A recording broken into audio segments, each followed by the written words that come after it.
that as low as you can go? Okay, thank you. Hello, is that as low as you can go?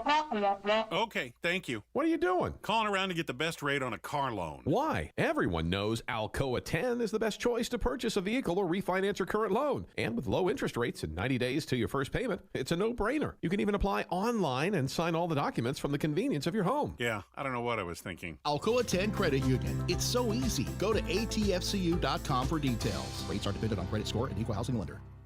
With smartphones being such an integral part of our daily lives, it is truly an inconvenience when it doesn't work properly. It disrupts the normalcy of our day. When you go into the cell phone store to have it repaired, they just try to upsell you on a new phone. That's why the owner of iDrop, TKL, left those places and opened iDrop. His goal is a happy customer. TKL and the team will listen to what you have going on and work to solve the problem of your broken device in a way that best suits your needs, instead of trying to upsell you on something that you just don't need. They don't just repair phones, they can service your laptop or PC as well as your Mac. Windows 7 support is over, but iDrop can help you transition to Windows 10. They have a 5-star rating on Google with hundreds of positive reviews. Let me say that again. I don't think y'all understand how big this is. They have a 5-star rating on Google. Their customer service really speaks for itself. So if you ever find yourself with a device that isn't performing as it should, give iDrop a call at 865-888-9740 or check them out on Facebook at iDrop of Knoxville. If man made it, they can fix it. Deep down the middle's got his man, and he's gone. Jason Swain, touchdown. It's time for the Swain Event with your host, Jason Swain. My man. Real sports talk for the real sports fan. All you chumps are gonna bow when I whoop him. It's time for the Swain Event, fueled by Dead End Barbecue. Give me 2 pounds and a Ric Flair.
Swain Event, SwainEvent.com, fueled by Dead End Barbecue.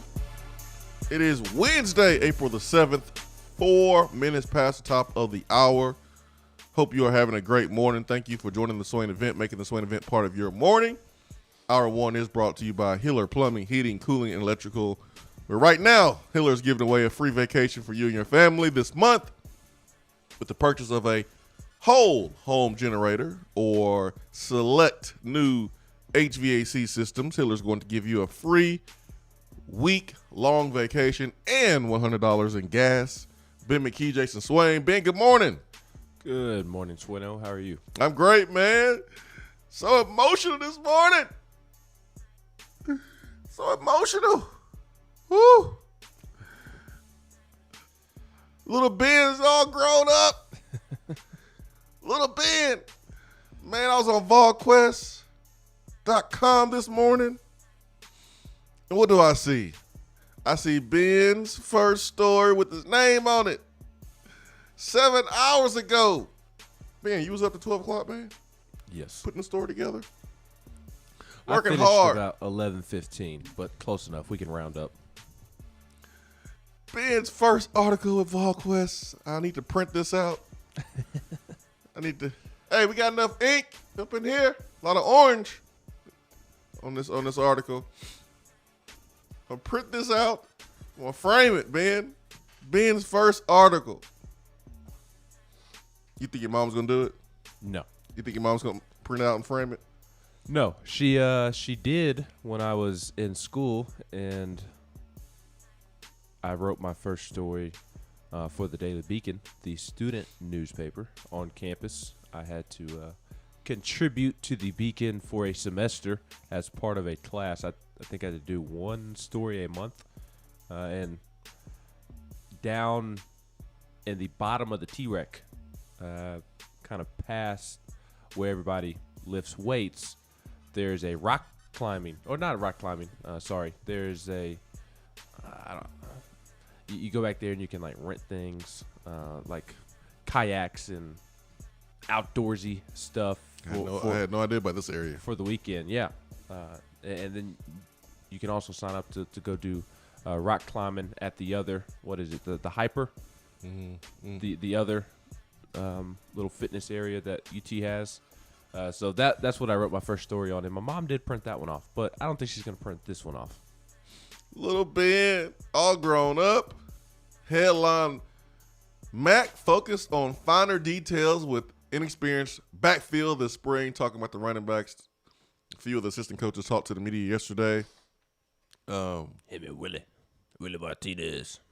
What's that latest photo of the lady that's kind of winking? Like, okay. Okay. If you say so. Big wink. Big wink. Like my wife asked me this morning, can I take a package to the mail, to the post office for her? Big wink. Okay. I got you. She comes home, package sitting right there. Big wink. I saw a quote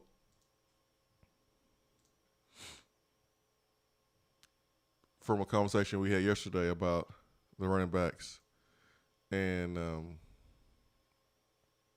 Vols Whitehead not switching positions. Yep. Leaf Whitehead. To this point, there have been no discussions about moving Leneath Whitehead to linebacker, according to Tennessee running backs coach Jerry Mack. Big wink. Yeah, no discussions now. I haven't seen this movie 1,000 times. You better be in that 3-man rotation at running back. If you're not in that 3-man rotation, then and he's behind the 8 ball right now because he's not healthy, still nursing an injury, not 100%, not at full contact. So he's behind the 8 ball and trying to crack that 3-man rotation because of being injured right now. Man, you don't want to be running people off from the program because you want to switch them from one position to the other in your first 3 weeks of spring football. Let it play out. Let these guys work at the position where they think they're going to play, they want to play, and then they'll figure out if they can play at that level or not. And if they still hold on, still fighting it, kind of like LeBron and his hairline, like if you still fighting it, LeBron and his hair. I mean, listen, LeBron, you wearing 23, you might as well shave off the head like Michael Jordan anyways. But if you still holding on, man, still holding on, then at some point you have to sit down with the player and go, hey, man, this is not your best position. You can play a lot more and be effective probably more in another position. Jason Kroon went through it from receiver to tight end. And if you listen to this program, over 5 years, you've heard me say on this program that I feel like Kroon should have been a tight end a whole lot sooner. Should have been a tight end day one. I told a story about how, I was a U.S. Army All-American, and I remember Vernon Davis. I'll never forget this day. Vernon Davis was talking to me and Andre Caldwell, some of the other receivers. And he was like, yeah, I'm a wide receiver. Because we was all trying to figure out what position people play and where they were from and what schools they liked. And, dude, Vernon Davis was huge. He's like, yeah, I play tight end. Now he's like, I play wide receiver. And we looked at each other like, nah, man, you don't play no wide receiver. But at that time, he was still holding on to trying to play wide receiver. Vernon Davis would have been a mediocre wide receiver in college, but he turned out to be the number one tight end off the board when he came out of the draft because he ran like a 4.40, which is just a freak.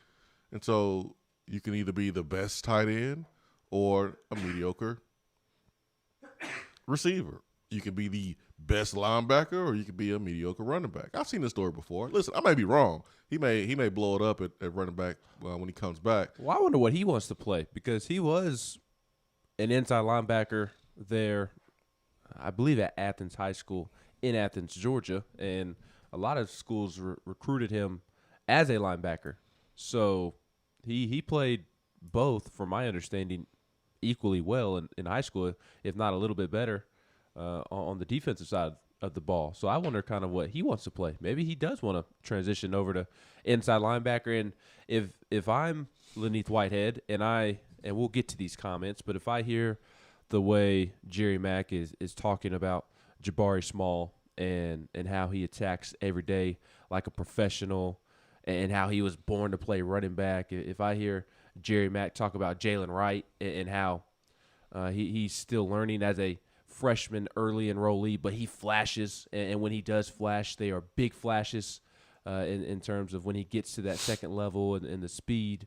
If I hear the way that he talks about D. Beckwith and the progress that he is making and how he's been really pleased with D. Beckwith, he even spoke highly of T. Hodge.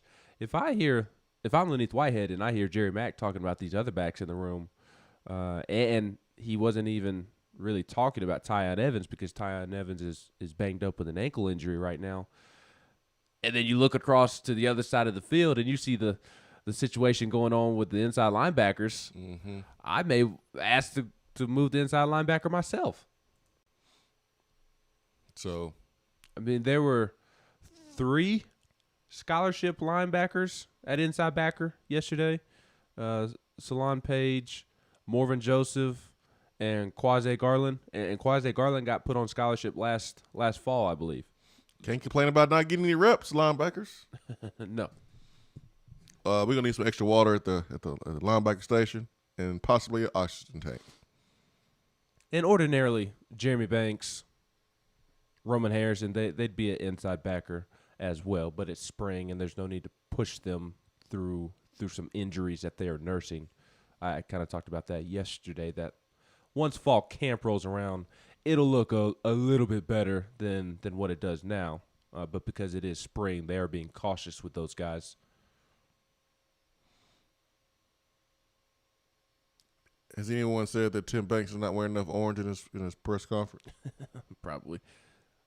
Where's Tim Banks' orange? Jerry Mack did the same. He was rocking the smoky gray pullover, and it looked like he was rocking the smoky gray baseball hat, flat bill. He had curved it a little bit, but looked like he was rocking the smoky gray baseball hat too. I knew that's who I saw. I knew that's who I saw. I knew I saw Jerry Mack on that hype train. I knew that's. He's a new face. He's a new face, man. I went to the bathroom. I was trying to get back to my seat, and I saw this brother. You know, he's new. He new face. I knew that was him. That was Jerry Mack on the baseball hype train, man. 4th-ranked team in the country. I knew that's who I saw. Speaking of that, Tony Vitello spoke after Tennessee beat Eastern Kentucky last night. Beat those mixed sticks. Yes, that's right. And he was asked about being ranked number 4 in the country, not by me. And I'm paraphrasing because I was loosely listening. I was working on my Jerry Mack story. Oh, you big time now, huh?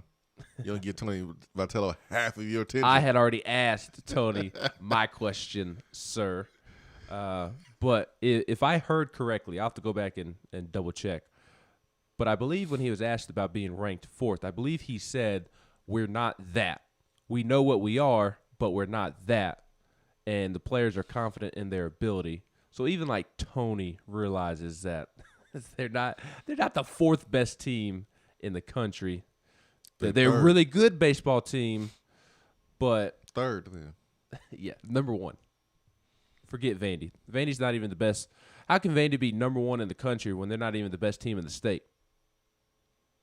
Hey, That's Tony Vitello's vows. talk that talk now. And so Tony communicated that, and he also communicated. I saw Wes Rucker tweet this out, but Wes tweeted that Tony said that Tennessee's not playing its best baseball right now, and it hasn't really played its best baseball to this point in the season. There are several players who have not necessarily swung the bat the way that they were expected to in the preseason. So it was nice to see my guy Tony Vitello back me up, because that's all I was simply trying to communicate yesterday, is that the number 4 ranking is a greater sign of respect for what Tony has built. Tony has built respect for the program to where people view Tennessee in that light, even if they may not be playing their best baseball and may not actually be the 4th best team in the country. They're really good. They're close. So look at my guy Tony backing me up. He just saying that so he don't want the players to get a big head. No, he is. That's why. Players got too much swag, man. Too much swag. These players got too much swag, man. This baseball team, too much swag, and Tony just wants to douse them a little bit in some cold water. Just make sure they're not feeling themselves too much here. Just calm down. Calm down. Do you think this baseball team, without the drama, obviously, without the drama, you would compare them to the 2016 football team that started off hot, had some really close wins, but didn't play well?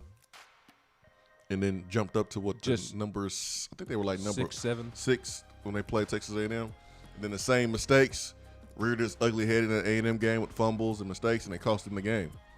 If we're talking about simply not playing its best but still winning, yes. Yeah, but that's what I mean. the reasons for why the football team wasn't playing its best and why the baseball team maybe has not played its best are different. Yeah. Like with baseball, it's purely things on the diamond that they're not executing. Yeah, without the drama. Yes. Yeah, that's what I'm saying. Without the drama. Yeah. Yeah. Without the culture issues. Yeah, without the drama. Yeah. 865-255-03, Irish Networks hotline. This is Masters Week, right? Y'all excited? Yes, sir. Let's go Tony Finau, Jordan Spieth. Those are my 2 favorites. Let's go. Let's go Tony Finau. Where you be now? You would like Tony Finau. He's a brother. He got some Utah. swag? Yes, he's represented by Nike. Does he talk trash? No, he's too nice. I miss Tiger. And I'm one of Tiger's healthy. I'm one of the rare golf fans who likes Bryson DeChambeau. So hopefully he hits some bombs this weekend. You gonna be watching him taking notes? No, because I could never do what he does. So there's no point in even trying to do what he does. 865-255-03, Swain Event, fueled by Dead End Barbecue.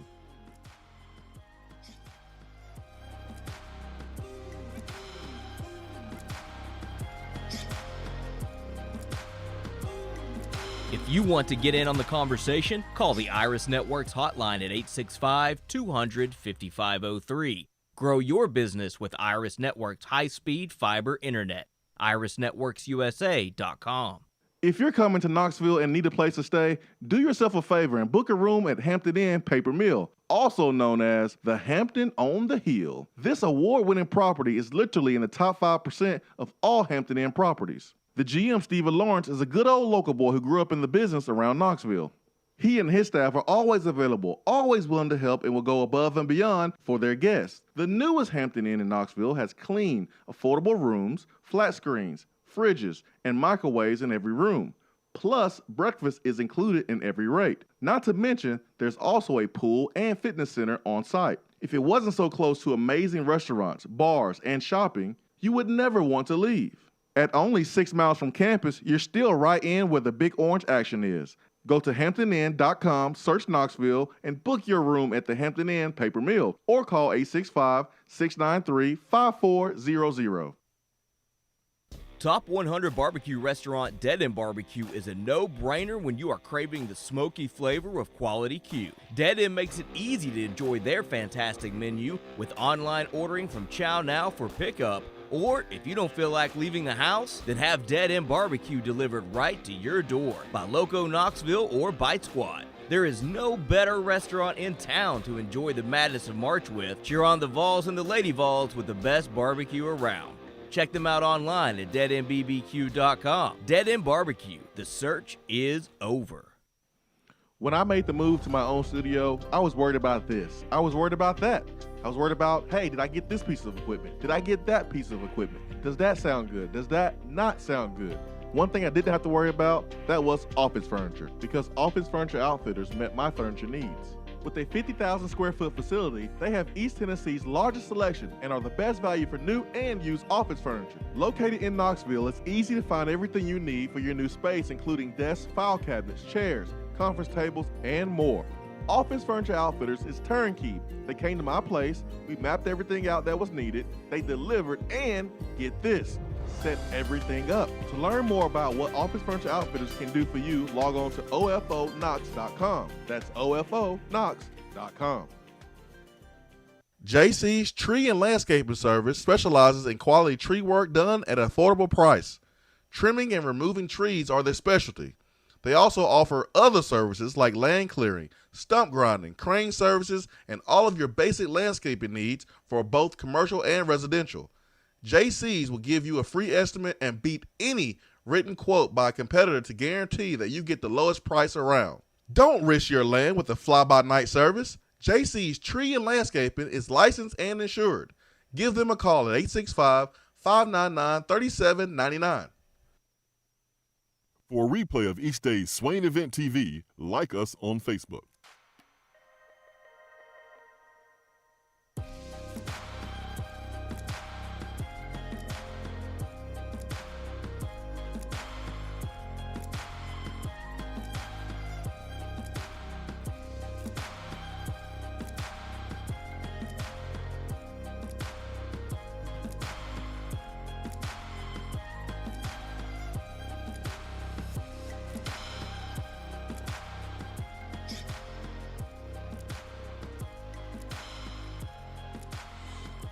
Our guy, Ben McKee, all grown up.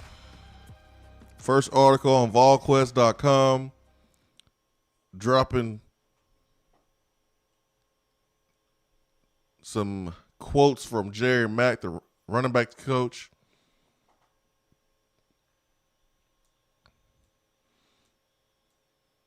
It looks like we got some guys stepping up and taking advantage of their opportunities. And Jabari Small is doing that.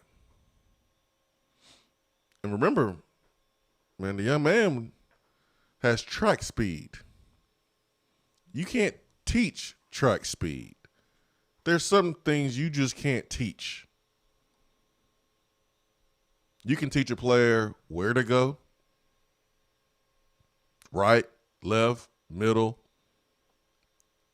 2-hole, 4-hole, 6-hole. You can teach them where to go. You can teach them who to block. You got the middle linebacker. You got the edge rusher. Two guys blitz. You got the most dangerous man.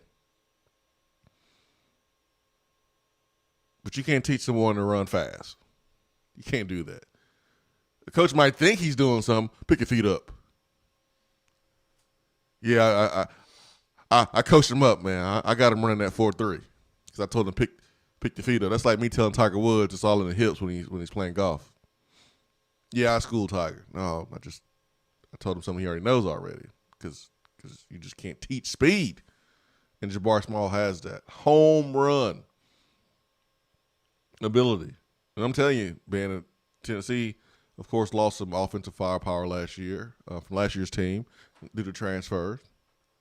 But one of the biggest weaknesses of our running game is, dude, our backs allowed one person to stop them way too many times. Way too many times. That and pass protection. Oh, my gosh. It was like the middle of the season when we got like a 20, 30-yard run. The offensive line can't block everybody for you. They can't knock everyone to the ground. You got to make somebody miss. You got to break a tackle. You got to outrun some people. The coaches can't draw it up perfectly for you all the time. Make somebody miss. Outrun somebody. And that's what Jabari Small can do.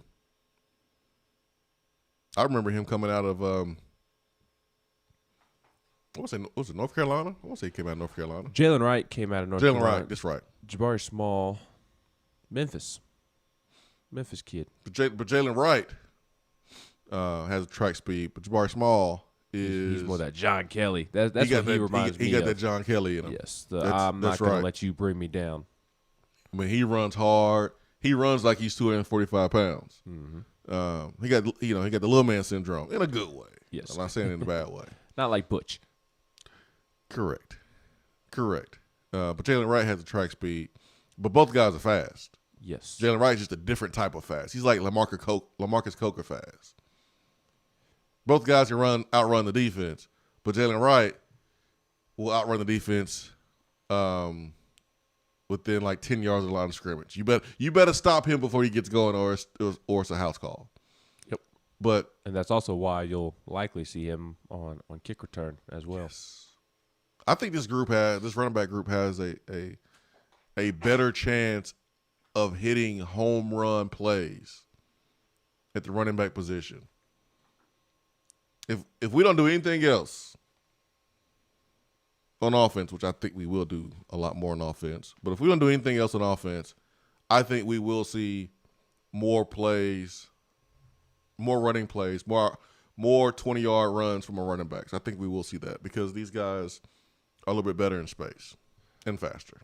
Yeah, I wish I could get my eyes on the running backs when they're going through 11-on-11 teamwork. I'm confident Jalen Wright will be able to do it. Can he do it consistently as a freshman? That's a different question. But then I haven't seen D-Beckwith do it. T. Hodge is trying to reach a point of getting onto the field as well. Tyon Evans, haven't seen him do it. We've seen him do it at junior college, but can he do it in the SEC? Just named 5 backs and didn't even name Whitehead. I know. He should move the inside linebacker. Big wink, though. Wink, wink, wink, wink. Nobody's moving positions. Wink, wink, man. They need to move him to inside linebacker ASAP. That is my opinion. And then Jabari Small, he's effective, but I wonder how much of a home run threat he can be. Like even like D. Beckwith, I don't view D as a home run threat. No, I don't see him outrunning anybody. If he outruns defenses this year, he should go to the NFL. Correct. I remember, I think it was 2004 or 3, one of those years when Maurice Clarett challenged the rule that a player must be out of high school 3 years to go to the NFL. He challenged it, obviously lost. If D. Beckwith is outrunning folks in the SEC, and I mean, I ain't talking about Vanderbilt and in Kentucky. I'm talking about like the meat. If he's doing that, D. Beckwith needs to go to the NFL. Yes. Because you 6'5", 230 pounds. You're not supposed to be doing that. You ain't supposed to be doing that, man. You're not Derrick Henry. I mean, I know he's from North Alabama, so I mean, we do breed ballers down there, but still, that's freakish. That's freakish right there. It is. So I don't know how many home run threats we'll see this season, or how many home run calls we'll see, because I kind of feel like Jalen Wright is the only one capable of doing so, just because the other style of backs doesn't necessarily fit that description. Even Tyon Evans, I mean, I don't think he's a home run threat. If in my opinion, if Tyon Evans, D. Beckwith, Jabari Small, T. Hodge, Laneith Whitehead, If any of those backs break off a 50, 60, 70-yard touchdown run, it's not going to be because they pull away from the defense once they hit the second, third level. It'll be because they have a Marshawn Lynch type of run where they're just breaking all sorts of crazy tackles. The running back room is like that plane flight that was oversold. And then the attendant gets on the loudspeaker and she's like, anyone wants to volunteer to take the next flight? We have vouchers. We give you some extra points. We'll even give you a hotel room. We'll give you $100 in spending money. And then no one raises their hand. No one volunteers because they're trying to get home. They got things to do. People to see. And then they have to just automatically select somebody. Sorry, Fernando. You gotta take the next flight. Sorry, man. Sorry, you gotta take the next flight, man. Sorry, Paul. You gotta take the next flight. I look at that scenario like the running back room. It's like, hey, man, there's nobody in the linebacker room. We gotta pull up extra chairs, man, in the running back room. You ever been on somebody's house for a shindig and they got a table set that comes with 6 chairs, but it's 7 of y'all. You gotta pull out the extra chair from a different room, that fold out chair, that lawn chair. You gotta bring it inside and put it up to the dinner table. That's what the running backs gotta do. We just mentioned 6 running backs, Ben. 6. Somebody's playing linebacker. Y'all can paper, rock, scissor it if y'all want to. Y'all can any, mini, my mow it if you want to. You can draw straws if you want to. You can pick the closest number to 5 if you want to. You can roll some dice if you want to. Somebody going to the linebacker room. I don't know who it is, but somebody's going. Y'all can shoot from the top of the key. Whoever makes it, stay in the running back room. Whoever misses it, you gotta go to linebackers. They gotta figure it out. Ben McKee, VolQuest.com. Look at this article, man. So well written, Ben. Look at that. The title. I'm interested. A little clickbaity, but that's okay. This is good clickbait. This is what my journalism. I told you what my story was going to be about without telling you the story. Look at the intro paragraph right here, man. I am sucked in. I'm ready to read the whole entire article. Look at it. You mentioned some stuff from the past. Okay, setting the stage. No grammatical errors. Look at this. This is an article right here, folks. This is an article. Look at the punctuation, the quotes, the periods in the right place. Folks, I hope you have a hype man today like Jason Swain is for me this morning. Look at this. Look at this article. I appreciate you. I'll Venmo you as soon as we go to break.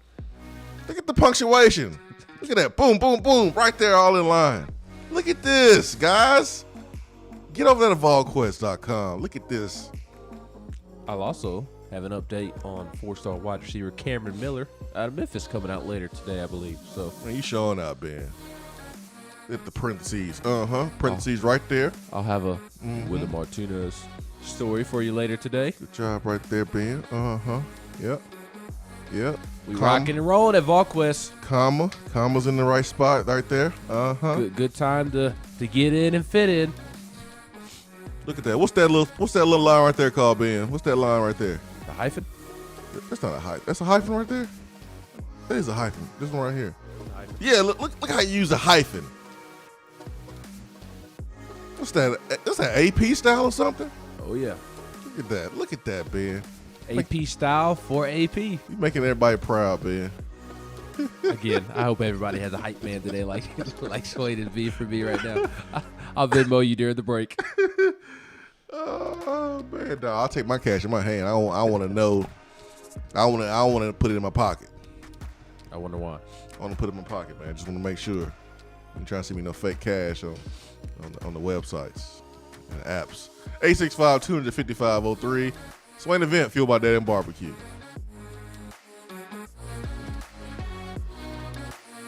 I'm Vince Moore, wide receiver, VFL 1991, and you're listening to the Swain Event. Out-of-town law firms have been swarming into East Tennessee lately. Firms from Memphis, Chattanooga, and Birmingham have stormed into the area. Wouldn't you rather do business with a local law firm?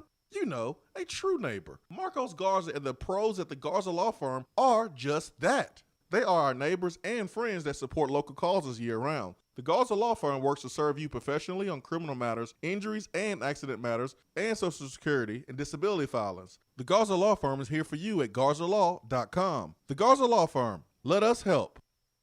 Top 100 Barbecue restaurant Dead End Barbecue is a no-brainer when you are craving the smoky flavor of quality Q. Dead End makes it easy to enjoy their fantastic menu with online ordering from Chow Now for pickup. Or if you don't feel like leaving the house, then have Dead End Barbecue delivered right to your door by Loco Knoxville or Bite Squad. There is no better restaurant in town to enjoy the madness of March with. Cheer on the Vols and the Lady Vols with the best barbecue around. Check them out online at deadendbbq.com. Dead End Barbecue. The search is over.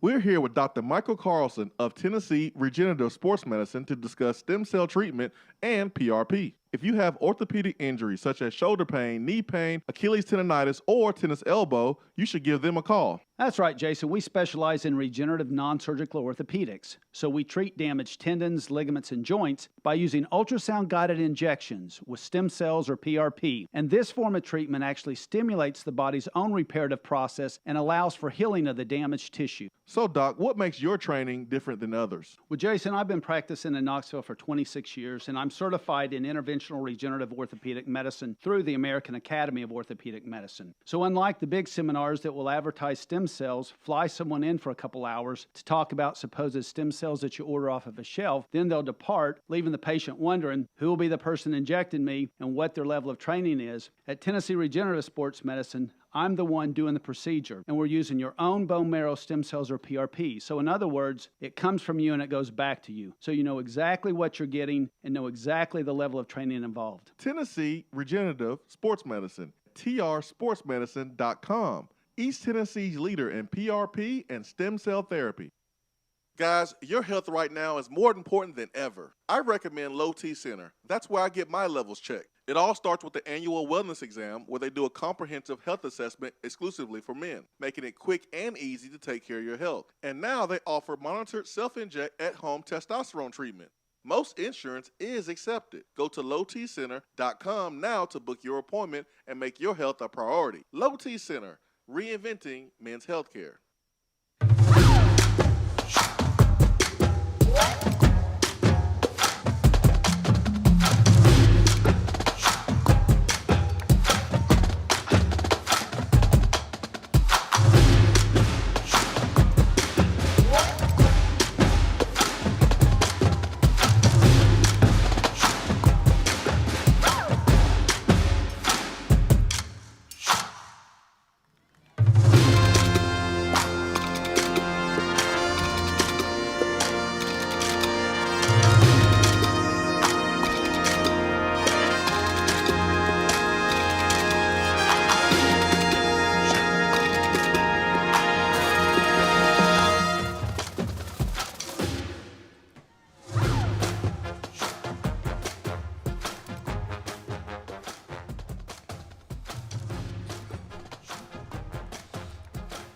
It is time for Around the SEC this morning.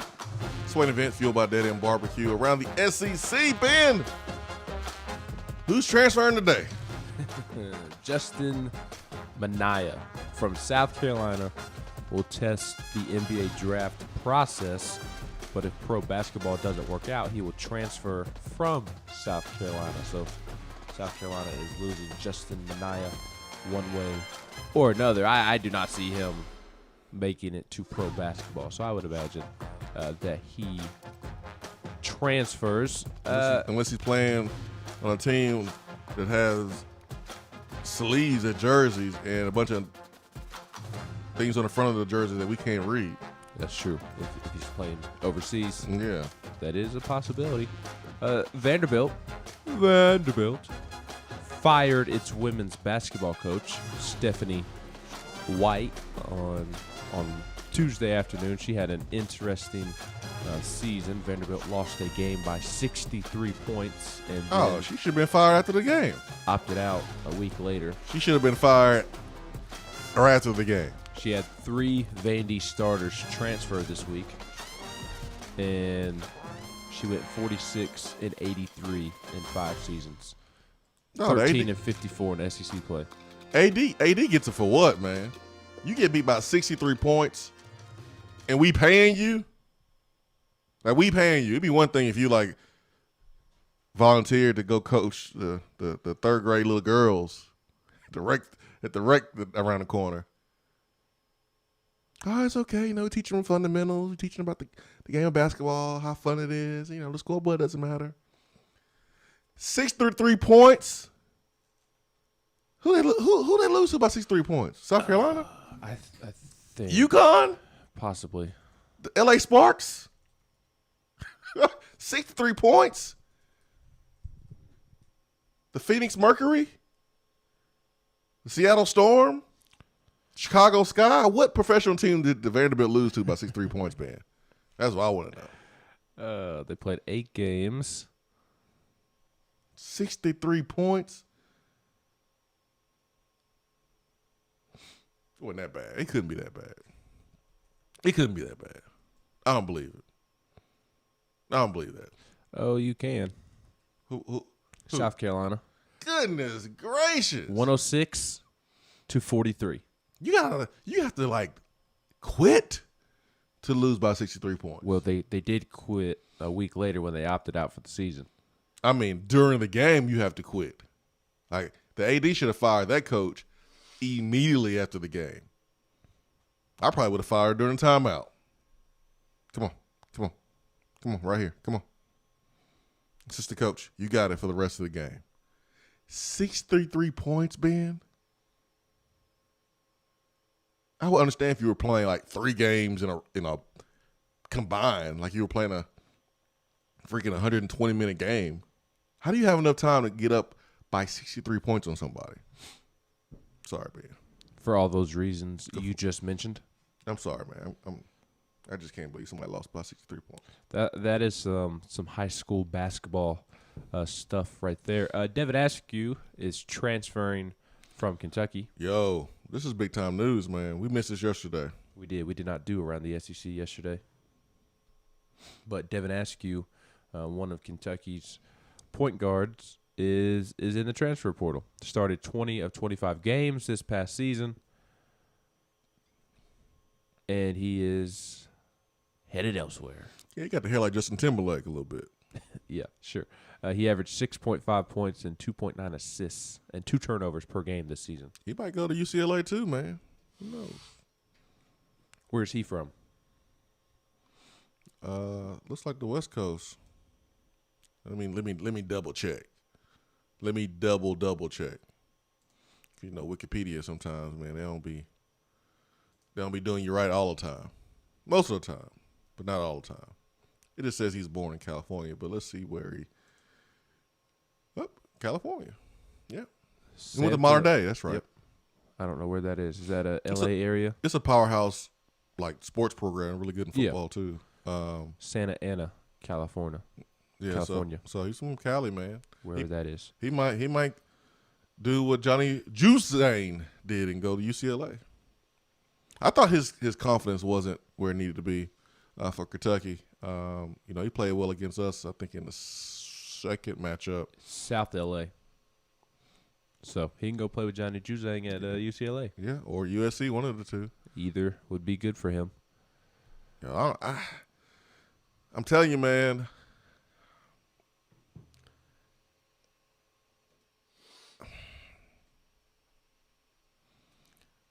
This transfer portal stuff, I like it, but I don't like it. I don't like it, but I like it. I like it if my team benefits. Like when they got Justin Powell. Yes, I love it. I love the transfer portal. When it comes to basketball, getting Justin Powell, being able to go out and basically get a brand new team. football, I hate the transfer portal. It's the worst thing ever. It's terrible. Well, right now we need to be nice to the transfer portal because Tennessee is going to want to land players from the transfer portal after spring practice. Oh, Tennessee will land players from the transfer portal after spring. When Austin said that he could see a quarterback coming in, I called it. That threw me off. No, I called it. I didn't want to stop and put him on the spot, and I didn't want to put him in a bad spot, but I called it. And I understand. Because I don't think anyone knows who's going to be the quarterback this year. It's like yesterday, based off of what we got to see, they all look the same. I wouldn't be surprised if Tennessee gets a quarterback after. And they were throwing pretty well to start routes versus air. And then they extended to some 15, 20-yard out routes towards the sideline. And they really struggled. Josh Heupel came in here and was like, whoo, hoo, hoo. Whoa, wow, woo, man, now I know why we couldn't score any points. Woo.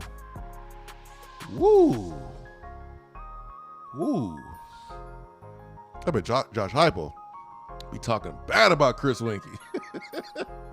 I'm sorry, Josh Heupel, man. I'm sorry. I want to put you on the spot.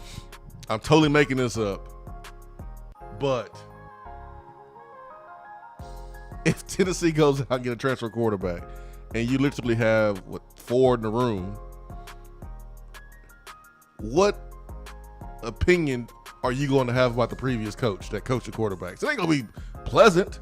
It ain't going to be positive at all. Golly, man. How do you lose by 63 points, though?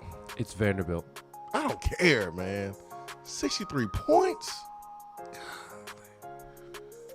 865-255-03. Swain Event, fueled by Daddy and Barbecue.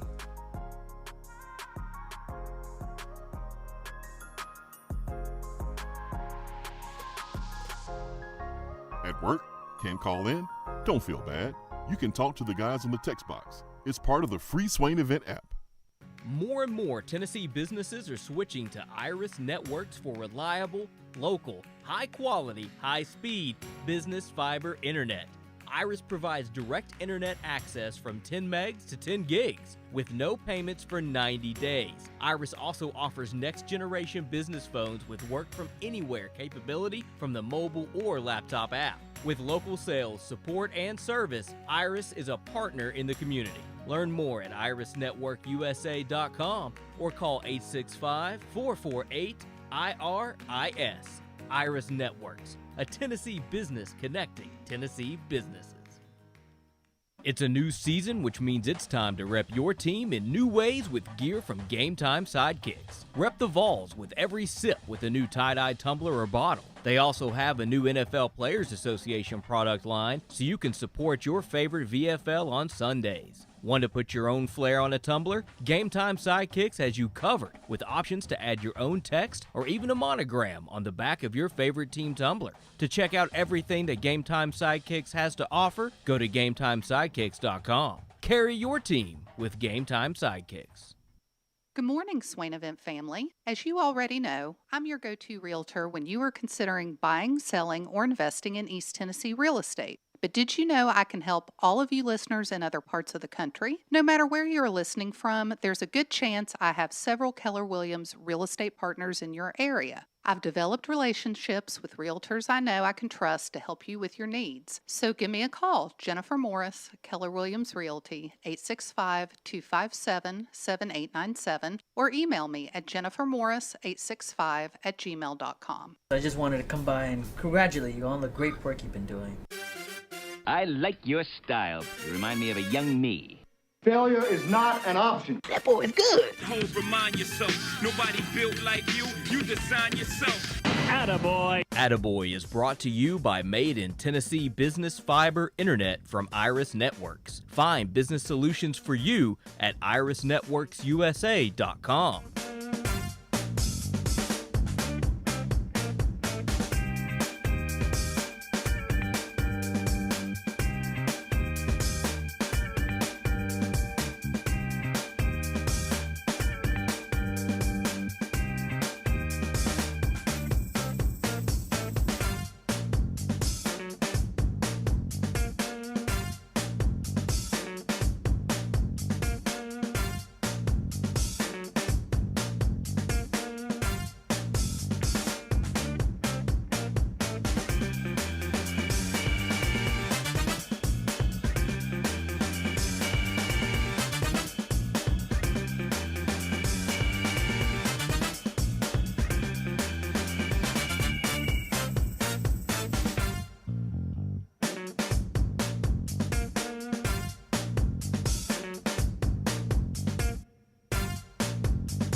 Swain Event fueled by Daddy and Barbecue, and Attaboy is brought to you by Iris Networks, business, internet, and voice. IrisNetworksUSA.com. 90 days, no payment for business, internet. IrisNetworksUSA.com. All right, Ben, bring us the good news, man. Bring us the positivity. Make us feel good. Make us feel warm and fuzzy inside. Make us feel good about humanity. What you got? I have a heartwarming story from the Masters tournament. It is Masters Week, as you mentioned earlier in the show, and on Tuesday nights of Masters Week, they hold the Champions Dinner, where all the previous champions show up, and they have a dinner, obviously, and the person who won the Masters the year before is in charge of the menu and things like that, and obviously, the last month or two has not gone well for Tiger Woods. Had that near tragic car accident in California, and so he was not able to make the Champions Dinner last year. Not only can Tiger not play in the Masters, but he can't participate in the Champions Dinner either. But the Masters still honored Tiger at the dinner last night by saving him a spot. They left a seat open at the Champions Dinner for the 15-time major champ. So I thought it was kind of cool that his fellow golfers were still trying to honor him, even though it's been a rough couple of months for Tiger and he wasn't able to be there. Yeah, I saw that, man. Just man, I'm glad that Tiger Woods is here with us, and hopefully he makes a full recovery. And of course, you want him to be back out there on the course, but we know that it is secondary to his overall health and him just being able to function each and every day. But it seems like he's making a pretty nice recovery so far. That's a good one, man. I'm gonna save the one I have here for tomorrow. It's a little long, and we up against it, and it's really emotional too. I don't feel like crying this morning. even though I feel like I have been crying because my eyes been watering because of allergies. But I'm not sneezing and coughing like you this morning. I have not coughed once. You're sneezing over there. Woo! Sneezing and sniffling. Man, yeah. Allergies getting you good. Got about 5 minutes left in top of the hour. We had an extended conversation about Caden Salter and his mistakes. We spent time talking about his mistakes, getting in trouble at the beginning of the semester, and also, some of his tweets, and we mentioned that. And so in doing so, when someone comes out and apologizes and is what seems to be very intentional, I feel like we should give that person the same energy. And that's what I'm going to do right here, because Caden Salter issued an apology Tuesday on Twitter, and he says, "I just want to take this opportunity to apologize to my team, my coaches, the Vol fans, and my parents for my negative choices. I know my choices disappointed many, but my end goal is to eliminate my distractions, get on the field, and earn my respect back. Hashtag got to keep my pops proud. Hashtag level up." And so it seems like someone has talked to him and reminded him that he's here because of all the hard work he's put in. 18 years. And a lot of people sacrificed for him to have this opportunity, and I couldn't imagine going through what he's going through. Where the rock of your family is fighting a battle for his life, and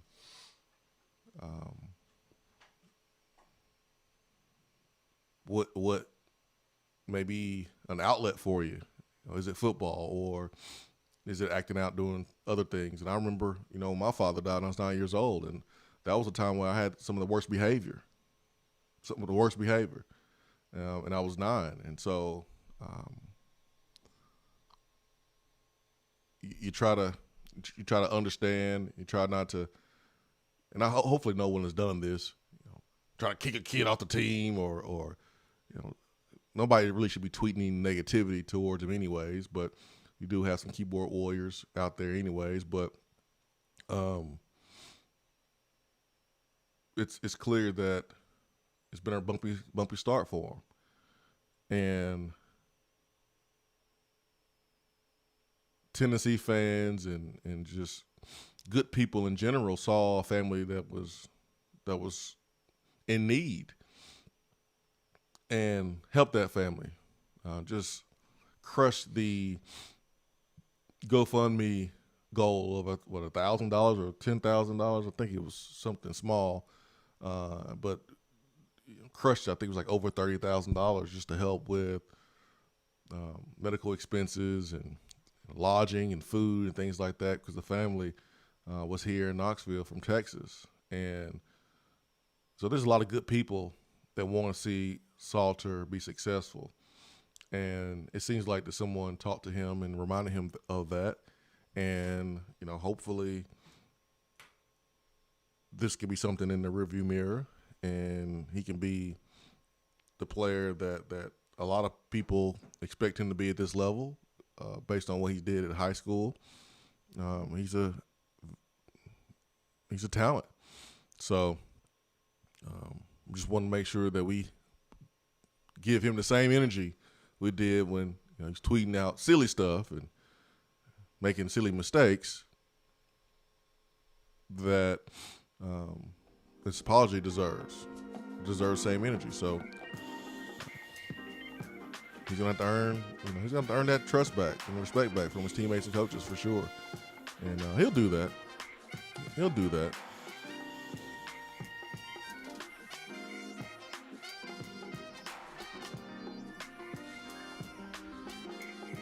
I want to take this opportunity to apologize to my team, my coaches, the Vol fans, and my parents for my negative choices.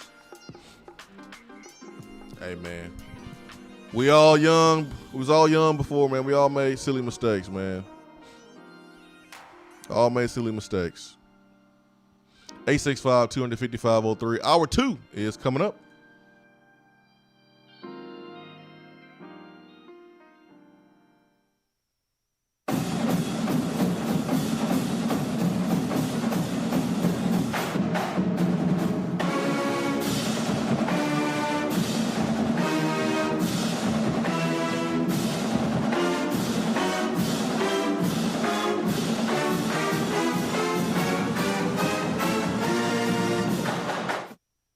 Top 100 Barbecue restaurant Dead End Barbecue is a no-brainer when you are craving the smoky flavor of quality Q. Dead End makes it easy to enjoy their fantastic menu with online ordering from Chow Now for pickup, or if you don't feel like leaving the house, then have Dead End Barbecue delivered right to your door by Loco Knoxville or Bite Squad. There is no better restaurant in town to enjoy the madness of March with. Cheer on the Vols and the Lady Vols with the best barbecue around.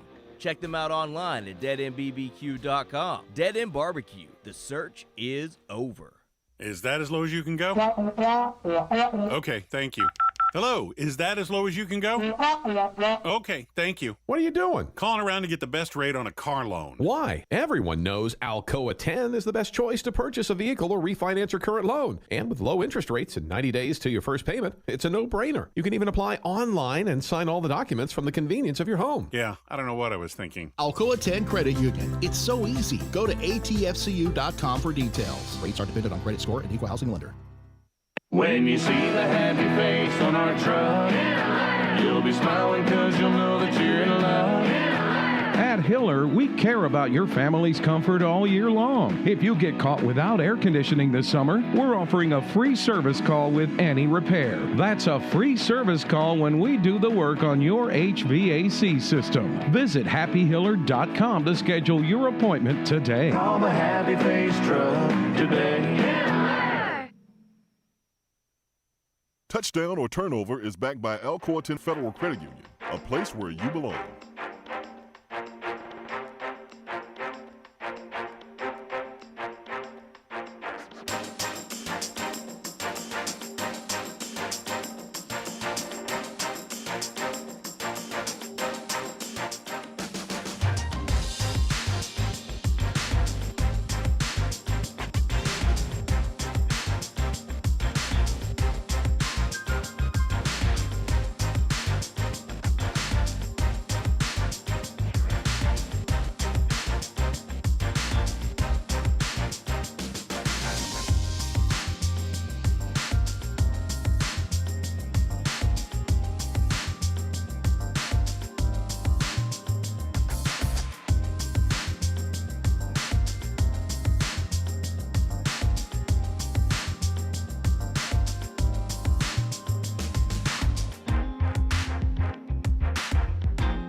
Swain Event fueled by Dead End Barbecue.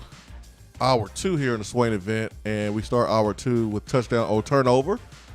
That is backed by Alcoa 10 Federal Credit Union, a place where you belong. Better rates and better service. This weekend, we're going to get an NFL-style practice. NFL-style practice, what does that mean? Well, in training camp at the NFL level, you have fans. You have a ton of fans at practice. And Tennessee is going to have open practice this weekend. And here's a really good thing about open practice.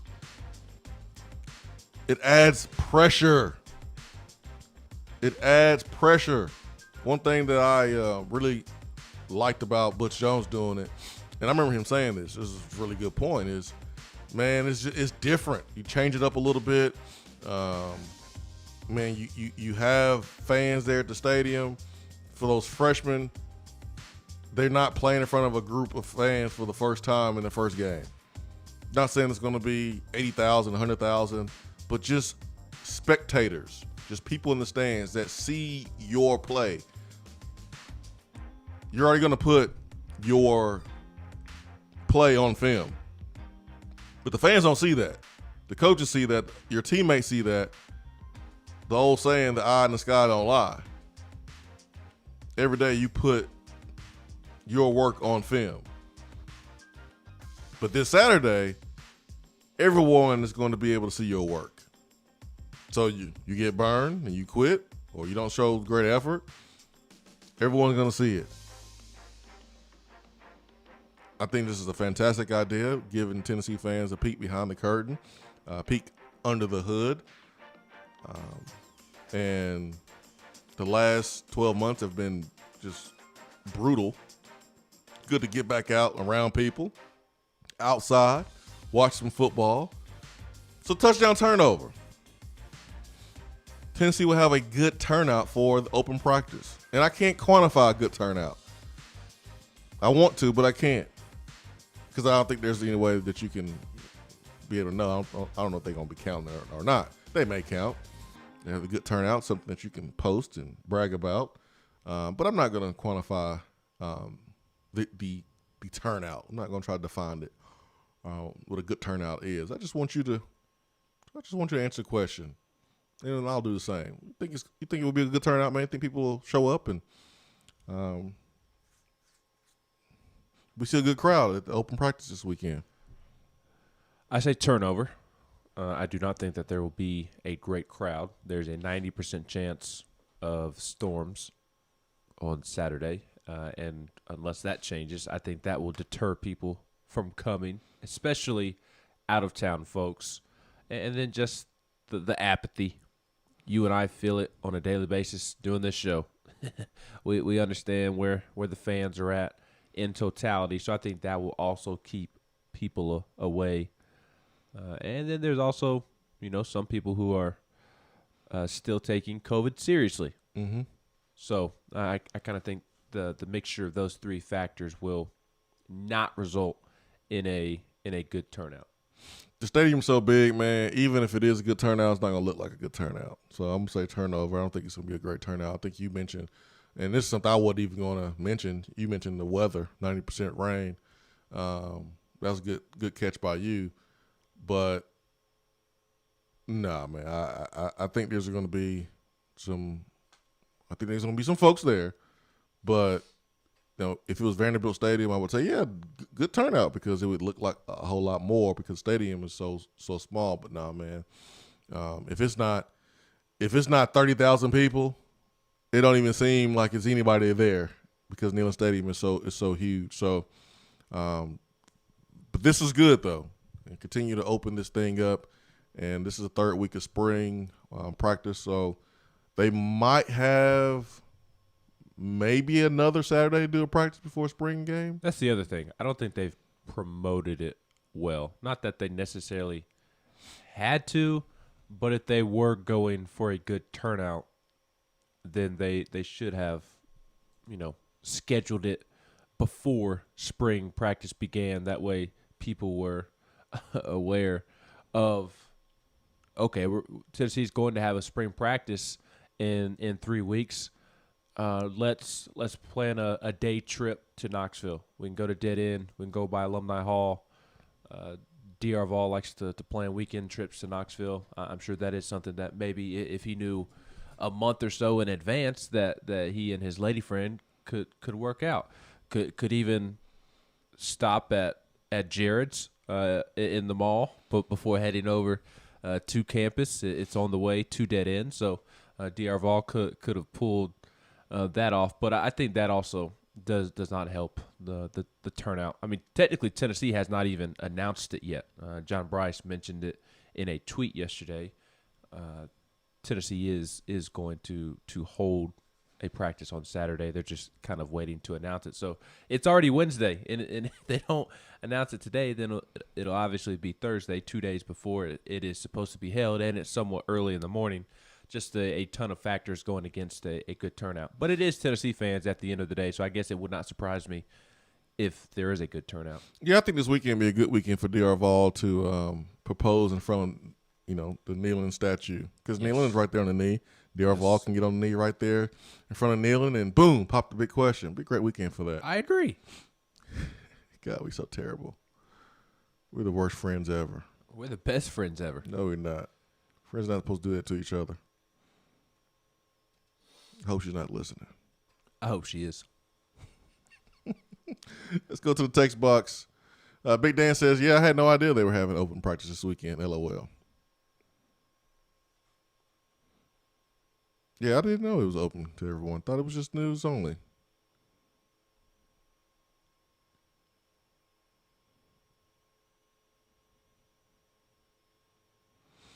Vol on Street says, morning, guys. Legally, it's over for Caden. Do we have a lawyer out there to define dismiss with prejudice? Someone who can explain how Judge comes up with that. I believe it means it's over, like it didn't happen. It's over. It ain't nothing to reach out to my guy Marcos Garza. Ain't nothing to do that. Or Google. I'll reach out to Marcos Garza about that. Florida Vol fan says, wish nothing but the best for Salter. Vol in Birmingham says, I'm glad someone finally got to him about what he was doing. Oh, yeah, definitely. Is the Central Florida quarterback in the transfer portal? Didn't know if Gabriel, whatever his name, hit the portal after Gus Bus was hired. No, I didn't hear anything about Gabriel hitting the transfer portal. He should if he wants to be developed properly. I know one thing. He went from a legitimate quarterback developer to a pretend quarterback developer. Oh, boy. Who was the last quarterback that Gus developed? Don't worry. I'll wait.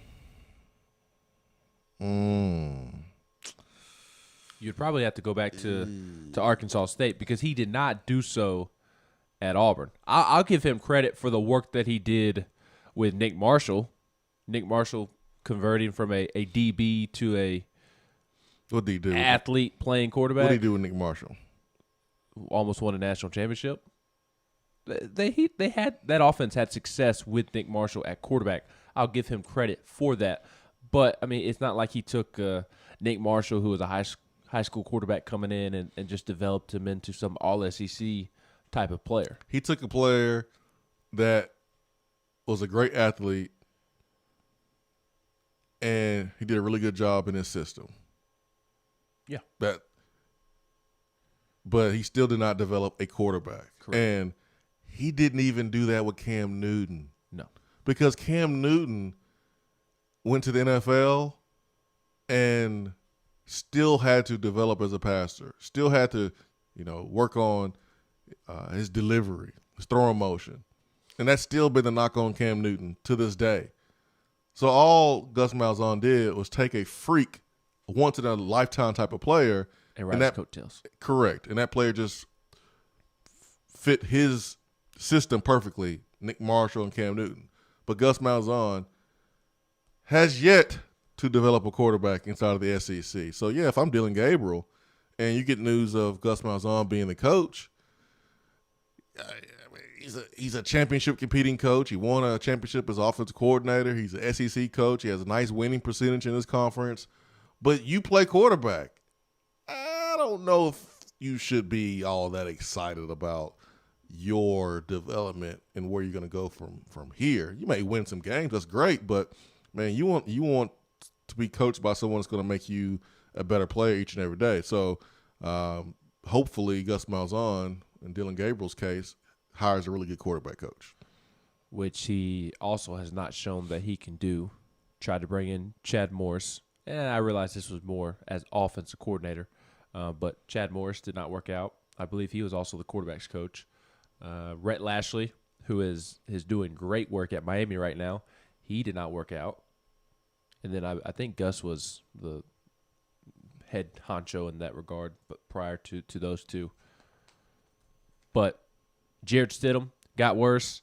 Bo Nix, in my opinion, had a Gus Malzahn problem. I don't think Auburn had a Bo Nix problem. I think Bo Nix had a Gus Malzahn problem. And I think Gus has completely ruined Bo Nix. And good luck, Brian Harsin, and your new offensive staff. Good luck trying to correct all of the bad habits that Gus allowed to take place with Bo Nix. Jeremy Johnson did not work out. Gus had Chip Lindsey's offense coordinator in 2018. Yeah, that's right. Then they brought in Kenny Dillingham, and then they had Chad Morris. You mentioned Rhett Lashley. He's been through so many offensive coordinators, man. It ain't even funny. But the media does not talk about these things. It is so strange. Because Gus is like a really good dude. He's very well liked. So I wonder if like Dylan Gabriel even kind of like realizes all of the facts that kind of we're talking about right now. I wonder if Dylan Gabriel realizes all this, because again, you're not really going to find the media talking about it. When we talk about it, yes, but from a national media perspective or media members as a whole, you don't hear Gus talked about in the way that we are talking about him right now. No, you don't. You don't. So, because I think he's a really nice dude. He is. People like him. I like Gus in that regard. I think he's overrated. I still think he's a good college football coach, but I do think he's overrated. Dismissed with prejudice means that it is dismissed permanently. A case dismissed with prejudice, am I saying that correctly, is over and done with once and for all and can't be brought back to court. That's good. I like it. That is according to Google. Google's right. Make sure Marcus Garza agrees with that. Make sure that's 100%. So I'm just glad that, man, this stuff is in the past for Salter. He can move on and really focus on his family and just football. That really should be the two things that he's worried about in school. 3 things. There should not be a fourth. And you know what? If you got a little boo, it's okay. I think he does have a little boo up here. Gotta have you boo. You can't be around all these dudes all the time, man. You gotta have your nice little boo. Gotta be booed up. And as you know, Swain, there are 2 times. Hold on. Let me stop myself. I don't need no emails. If there's somebody on the team or any team that wants to roll like Michael Sam, that's okay too. Well, you still get booed up in that way. But I made it seem like that. It only had to be a female. Yeah. So don't need no emails. Don't need no emails. I'm just gonna forward them to Ben. Ben at Volquest.com. Just gonna forward to Ben. So if you do got a brother on the team and he likes to, another dude and whatever, whatever you just, but that's your thing. All right, whatever, cool. But Salter, football, family, school, and a boo. One boo. And it's important to be booed up 2 times a year, aka cuffing season. That is during football season from August to December, January. You got to have a boo from that time period to take care of food, to just kind of be a shoulder to lean on. You just need somebody to help you take care of things during football season and then during spring practice as well. So it's cuffing season right now, as young folks like to say. Hey man, limit the distractions if you're Salter. Limit the distractions. You're a quarterback, so you got to put in way more work than everybody else. We'll go to the text box, YouTube, chat box, also Facebook Live comments. When we come back from break, stay with us.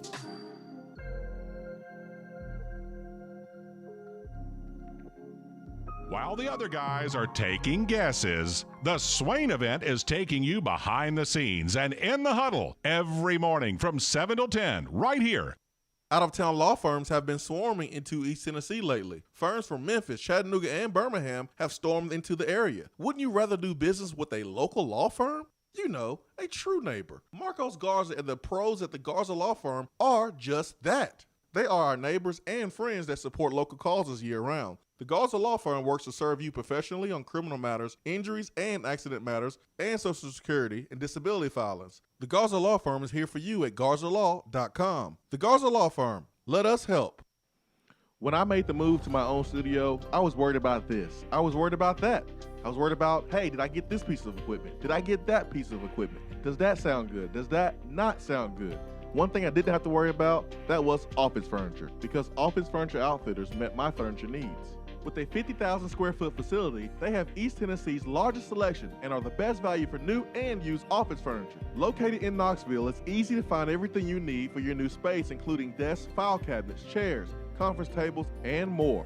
Office Furniture Outfitters is turnkey. They came to my place, we mapped everything out that was needed, they delivered, and get this, set everything up. To learn more about what Office Furniture Outfitters can do for you, log on to ofonox.com. That's ofonox.com. We're here with Dr. Michael Carlson of Tennessee Regenerative Sports Medicine to discuss stem cell treatment and PRP. If you have orthopedic injuries such as shoulder pain, knee pain, Achilles tendonitis, or tennis elbow, you should give them a call. That's right, Jason. We specialize in regenerative non-surgical orthopedics. So we treat damaged tendons, ligaments, and joints by using ultrasound-guided injections with stem cells or PRP. And this form of treatment actually stimulates the body's own reparative process and allows for healing of the damaged tissue. So, Doc, what makes your training different than others? Well, Jason, I've been practicing in Knoxville for 26 years, and I'm certified in interventional regenerative orthopedic medicine through the American Academy of Orthopedic Medicine. So unlike the big seminars that will advertise stem cells, fly someone in for a couple hours to talk about supposed stem cells that you order off of a shelf, then they'll depart, leaving the patient wondering who will be the person injecting me and what their level of training is. At Tennessee Regenerative Sports Medicine, I'm the one doing the procedure, and we're using your own bone marrow stem cells or PRP. So in other words, it comes from you and it goes back to you. So you know exactly what you're getting and know exactly the level of training involved. Tennessee Regenerative Sports Medicine, trsportsmedicine.com. East Tennessee's leader in PRP and stem cell therapy. It's a new season, which means it's time to rep your team in new ways with gear from Game Time Sidekicks. Rep the Vols with every sip with a new tie-dye tumbler or bottle. They also have a new NFL Players Association product line, so you can support your favorite VFL on Sundays. Want to put your own flair on a tumbler? Game Time Sidekicks has you covered with options to add your own text or even a monogram on the back of your favorite team tumbler. To check out everything that Game Time Sidekicks has to offer, go to GameTimeSidekicks.com. Carry your team with Game Time Sidekicks. You don't have to take an L just because you can't listen to the Swain Event live. You can catch up on the podcast posted daily on the app, online, and on iTunes.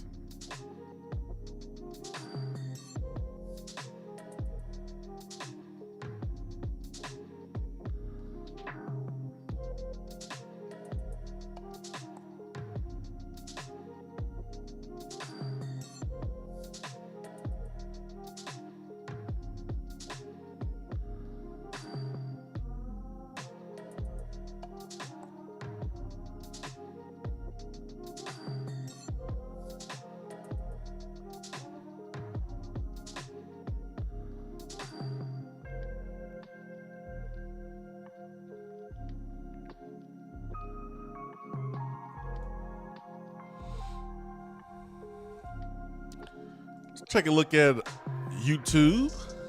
Good morning, Donovan. Now, Rod says, according to John Bryce, we are going to have open practice this coming Saturday. Oh, yeah, oh, yeah, oh, yeah. Mike says, if I had a list of things I have swore I'd never hear Swain say, shindig has to be top of that.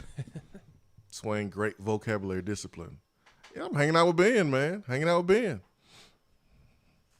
Been over there at VolQuest, dropping articles now.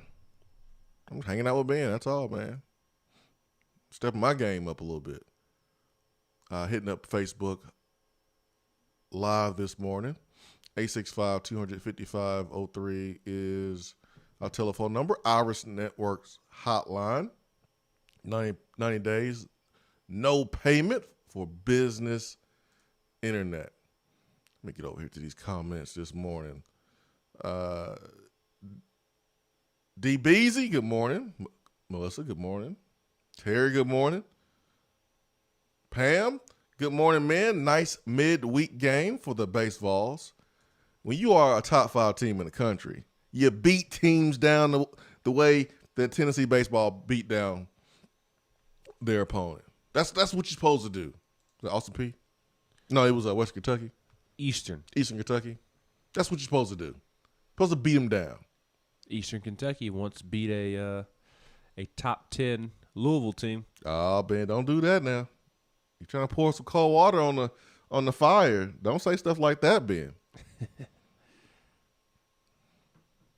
Don't say stuff like that. No, they beat them down, Pam, like they're supposed to. I wish they would have done Alabama like that. Well, and really the good thing is that Tennessee was able to get 2 pitchers who the coaching staff was hoping to rely on throughout the season. They've been banged up the last month or so. They were able to get them back in action last night. Jason Rackers, I've spoken about him before. He signed not this past off season, but the preseason before the COVID season, and he had Tommy John, so he didn't end up missing all of last year because of what COVID did, but would have missed all of last year.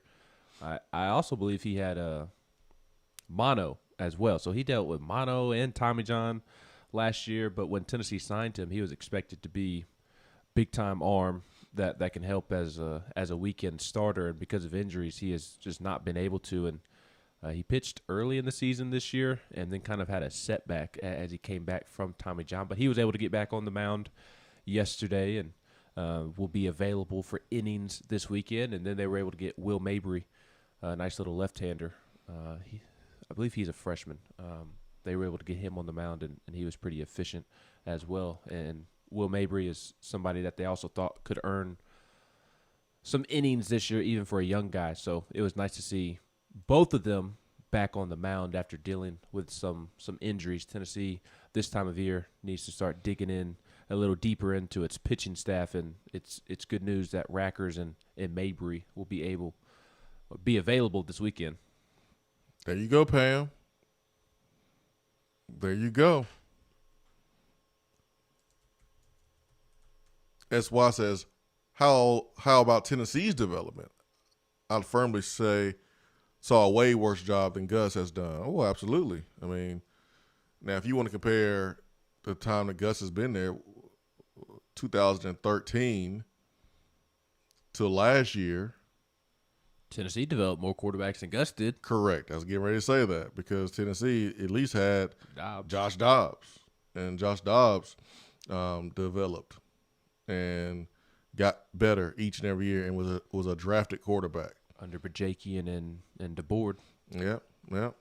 I mean, Nick Sheridan did a really good job with Josh Dobbs. So Tennessee's had one developed quarterback since 2013, which is the first year that Gus Malzahn was there at Auburn. But Auburn's had more success, no doubt about it. But we're talking about developed quarterbacks. Tennessee's had one. Gus has had 0 since 13. But SY, listen. Lately, lately it's been bad. Lately it's been worse than Auburn's. Which is saying something because Bo Nix and Jarrett Stidham were the last 2 quarterbacks Gus had at Auburn, and those were really bad as well. Yep, talented players, but just seems like they didn't get better. Going back to the text box. In retrospect, what if we could have landed Mackenzie Milton? I don't think it was a good. I was all aboard the Mackenzie Milton train. If for those who can remember us having that conversation, which was pre Jeremy Pruitt getting fired, if I remember correctly, I was all aboard the Mackenzie Milton hype train. I thought that he still had some ability left, even despite the knee injury, the devastating knee injury that he was coming off of. And I also thought that the main reason I wanted him is because I thought he would help kind of change the culture. He's a winner. He's a leader, and that's what Tennessee needed. Mm-hmm. Yeah, that's when Tennessee was in the driver's seat for Ty Simpson. He still had Pruitt as a coach. Yeah, I remember that conversation. Jake from Nashville says, would also accept Noah Locke over Askew. I think I would too. I don't know, man. I would, because you have Kennedy Chandler coming in. You have Kennedy, and then Kennedy's kind of did Askew play true point guard? He did, didn't he? I know Davion Mintz, I believe is his name. The transfer from Creighton kind of took over late in the season as the primary ball handler. I think I would take Askew. I would take Locke because I think Tennessee needs another shooter. I think you get a little bit more on defense, and he's able to be molded. He's only had 1 year. He's very talented, obviously. He's only played one season, so I think you get more from Askew versus Locke, who has 1 year to play. It's funny that you view it that way, because I view it kind of the opposite. I prefer Locke not only because he's a shooter, but because he also understands what this league is about, and he's had success in this league. Yeah, but I think he's kind of been he's played a lot, so he's more stuck in his ways. I see Askew, a guy that can be molded, and it's okay. Wait, let me ask you something. When was the national championship game? Monday night. We didn't forget about the national championship game already, did we? No. Baylor had multiple dudes that can play point, can handle the ball, and go penetrate and make plays around the basket and get to the rim. And Chandler's just one. Yes. Bring in, and then you have Powell, but I don't think you can have too many of those guys that could play point if you need to. That if the rebound is secured by, let's say John Fulkerson comes back, you don't always have to look for Kennedy Chandler. You can look for any guard because all those guys have the capabilities of bringing the ball up court, running the break. And I think the more guys you have like that for Rick Barnes, the better. Look at what Baylor was able to do. You had a point guard listed, with the starting lineup, but anyone can do it at any moment of the game. I think that's what Tennessee needs to get more of. So I would take Askew because he can do that more than Locke, even though Locke is a better shooter, and I think Askew could be a better defender. I guess Devin Askew just did not stand out to me this year, I guess. Maybe he needs some coaching, man. He needs some better coaching. And ESPN's story about him transferring, Jeff Borzello, it does refer to him as a 6'3" point guard from California. 6.5 points, 2.9 assists, but struggled shooting the ball and was inconsistent taking care of the ball. Yeah, he just needs some coaching, man. And that doesn't completely scare me off. He needs some coaching. Because of what you're saying, he needs some coaching. But he did not impress me when I saw him play this year. I guess that's what's sticking out in my mind. And I agree with what you're saying about the Baylor aspect of you can't have enough Kennedy Chandlers or Justin Powells. But I also think in Tennessee's case, it also needs another shooter. And I would like to see Tennessee get two more transfers that, one is a post player to pair with John Fulkerson, assuming Fulke comes back. And then two, the other spot that I would like to see filled is a wing shooter. And that's kind of what Noah Locke is to me. If you're not going to get a penetrator, a guy that can create his own shot and can shoot it, at least get a 3-and-D guy. Get a guy that can shoot the three. Maybe not going to be, a guy that's going to take guys off the dribble, but he's going to play great defense. Is Noah Locke a 3-and-D guy? I know he's a 3 guy. I don't know if he's a 3-and-D guy. This is going to sound weird. I don't think he's a 3-and-D guy. I don't know if I think he's a 3 guy. I don't know if he's a D guy. Yeah, I don't know, man. I don't think I saw that in him. So I think that's what Tennessee needs. You're not gonna play for Rick Barnes if you're not playing defense. And one of our hottest shooters this season, in Victor Bailey, found himself on the bench, not because of anything he truly did offensively, except for sometimes being out of control, but the liability he was on the defensive end of the court. So give me a 3-and-D guy. Noah Locke did have his worst season this year of his 3 in Gainesville. As a freshman, he set the Florida record.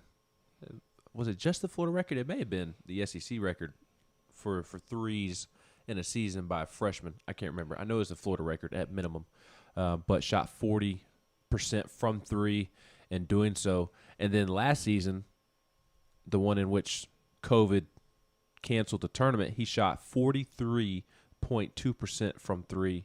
And then this past season, he shot 37% from three. So still a good number. 37 is a pretty decent number, but he did shoot under 40% from three for the first time in his career. Also shot under 40% from the field this past season for the first time in his career as well. And he's a guy that can handle the ball. I don't view him as a guy that can kind of attack and penetrate and create. I don't recall seeing that out of Noah Locke, but I have seen him handle the ball. Yeah. Any guard should be able to handle the ball. Should, but we know how that goes. Should. Chris Lofton is the SEC leader career. I couldn't find anything on freshman. But anyways, Noah Locke can shoot. We know that. We've seen him splash shots on us for the last 3 years. But good stuff on text box. Always Vol says, I'm a big fan of Hendon Hooker, but there's a lot of talk about Maurer. If you had to pick between the two, who would you roll with? I'm rolling with Hendon. No, I would roll with Hendon too if I had to pick between the two. I would too. And, there's, Maurer's problem is inconsistency and the off the field stuff. Maturity. And that's something that he still has to battle. I mean, he had new coaches, but he don't have new teammates. His teammates still remember him from the first 2 years. And so how do they respond to Brian Maurer? I think he has a long way to go in that department. So, yeah, I would still pick Hendon, even though when I saw Maurer, he looked pretty good. But last practice, no one really stood out, which is why it's a possibility that Tennessee may enter the transfer portal for a quarterback, which I think will tell you a lot about the current quarterbacks and where they are right now in their progression. You wouldn't get help if you didn't need help. Florida Vol fan says Winky didn't even wear a mask stealing that money. No, he did not. He did not. He did not wear a ski mask. Stick him up. Hands up. This is a stick up. Get him up. Get your hands up. Empty your pockets. Watches, keys, loose change. Give it to me all now. No mask. Taking all Tennessee's money. Bless you. That was a cough. I know. That was weird. Andy says, not that Andy. Andy, what's up, buddy? Andy Mizuno golfer says, 0 good return guys since Evan Berry. Evan Berry. Well, Valus is a good return guy. I know he did not have any big returns this past season, but he's like the second leading kick returner in Pac-12 history. Second all time on the kick returns list at USC, or in the Pac-12 from his time at USC. Yeah, you gotta get some better blocking on the kickoff return. We got to coach that up a little bit better this year with the special teams unit, kickoff return unit. A guy like Vila should be averaging 25 yards of return or more. He's so explosive. I did not pay attention to how great his vision was, but you got to be able to block. And Evan Berry had some awesome holes that he ran through. And awesome vision and broke tackles. So correct. He's right. Tennessee hasn't had any kick returners as good as Evan Berry. No. Which I don't know. Tennessee may never have a kick returner as good. Won't be anytime soon. No. He broke a record, I think. Yeah. Evan Berry's an all-time great kick returner. But Tennessee does have – they've got two good options at kick return entering the season. We talked about it earlier in the show, Jalen Wright and his speed. He's projected to contribute on kickoff. I imagine Jalen Wright will be back in towards the end zone with Velus, back on kickoffs with Velus. The good thing about having guys like that on kickoff return, running backs, they're used to holding the ball. Yep. They're used to securing it. Ball security is something they work on every single day. But when you have sometimes a DB back there, they don't work on ball security every day. You typically see those running backs and receivers back there because, they work on ball security very frequently. But Evan Berry was a defensive player, and he didn't have any trouble. He did get one fumble. Well, that's because it was helmet to helmet. Was that the A&M? Oh my gosh, he got crushed. I mean, he went limp a little bit, and so the ball dropped then, but and Evan Berry wasn't small either, man. He's a big dude. The Bears got them big old shoulders, anyways. Yep. Ken says, agreed, Swain. I was talking about the running backs and this group having a better chance to be able to break tackles in space and have more of a home run threat. He says next time Eric Gray makes someone miss will be his first time, which is primarily why I wasn't disappointed to see him leave. Smalls by far was our most impressive running back last year in very limited time. Look forward to seeing him play this year. I don't know how you came to that conclusion, Ken. Man, that's an interesting stance there. I thought Eric Gray was by far the best running back, and Eric Gray did make guys miss. That's one thing he was great at, is making guys miss. His thing was, man, that burst. We didn't get that burst to 20 to 30 yards. We didn't get those big time runs. Eric Gray and this is where Ken may be partially right. He'll make a guy miss in space, and then one other guy would tackle him in space. So he could make multiple guys miss in space, which is probably a hard ask, but he wasn't Marlon Lane or Rajon Neal in that regard, to where if somebody got a hand on them, they were coming down regardless. Like, he would make a guy miss, but it wasn't. It's not. He's not breaking 5 tackles on a run. He's not breaking multiple tackles. And that's where it's so different from Kamara. And listen, I don't know what Kamara was as a second-year player out of high school, and so we're going to see Eric Gray continue to evolve and get better. And by the time he's a junior, senior, then we may see that.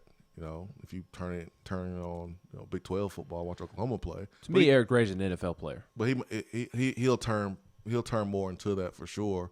But I thought Eric Gray was our best back last year. Smalls came in and gave us some flashes of John Kelly, but Gray was definitely. And also because Gray is more of today's style of running back, of being able to catch the ball out of the backfield. That is so important in today's football. If you are a running back, is the ability to catch the football out of the backfield, and he did that very well. I believe he finished the season as Tennessee's 3rd leading receiver. So that'll benefit him as well. Thought it was interesting last night when Jerry Mack was speaking with the media. He said when he was asked about his group being able to catch passes out of the backfield, he noted that yesterday when they went through 7-on-7 drills, the running backs actually caught the first 4 or 5 passes of the drill, and that he was pleased with their ability to catch the ball out of the backfield. Major. That's where the game is going, man. You can't have a brick-handed running back. And that was a knock on Leonard Fournette. But he did a good job catching the ball out of the backfield, especially in the Bucs' run to the Super Bowl. Josh in Phoenix sent this to us yesterday around noon. We were not on, but I'm going to read it anyways. D'Arval said he's joining VolQuest to mess with you. I saw that. He said that yesterday. But Josh in Phoenix says, Swain, it is simple. If you hit a woman or animal, you need to go. There's no flexibility on that. For fighting a guy, you can investigate to see what happened and then decide. UT keeps letting stuff go when they should not. It is time for them to stop prioritizing football over basic human decency.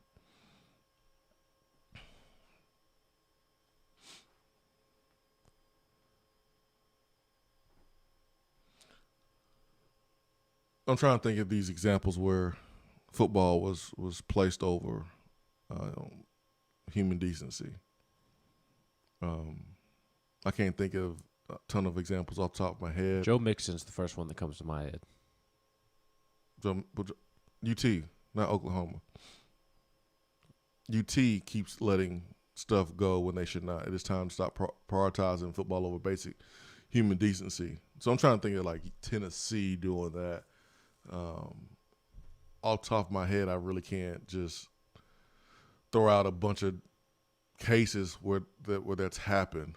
You know, Bryce Thompson has some allegations, and you know, dating back to his time coming out of high school. It's why South Carolina didn't take him. Tennessee took him, gave him a chance, and then you had the incident that happened where he allegedly said some things that was, you know, very scary, and you know, had some threatening language.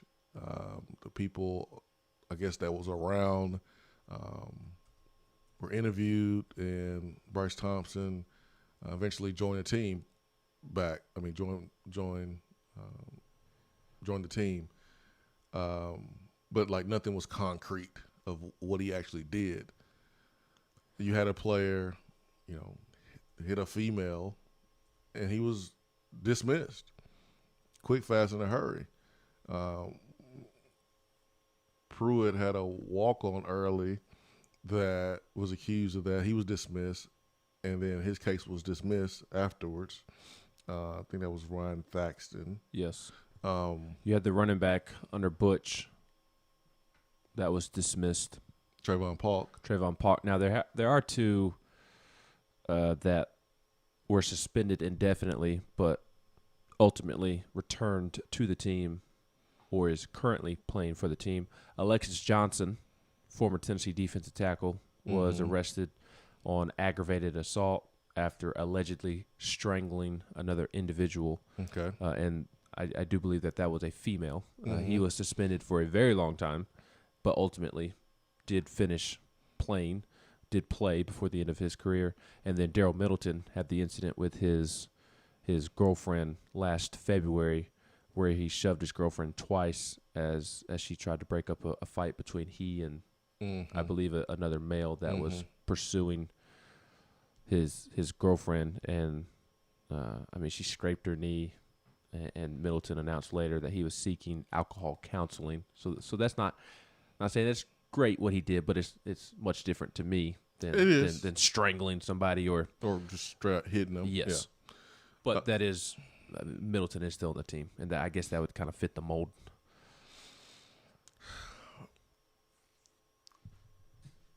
I think there's a time where, you know, the process has to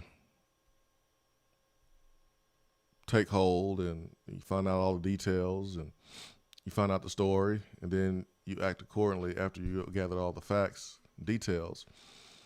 Josh's point at the beginning of his message, if you hit a woman or animal, you need to go. I certainly think if you hit a woman, like if you just straight up hit a woman, you should go. I don't know if I put an animal and a woman in the same category. I don't know if I do or don't. I don't know how I feel about that.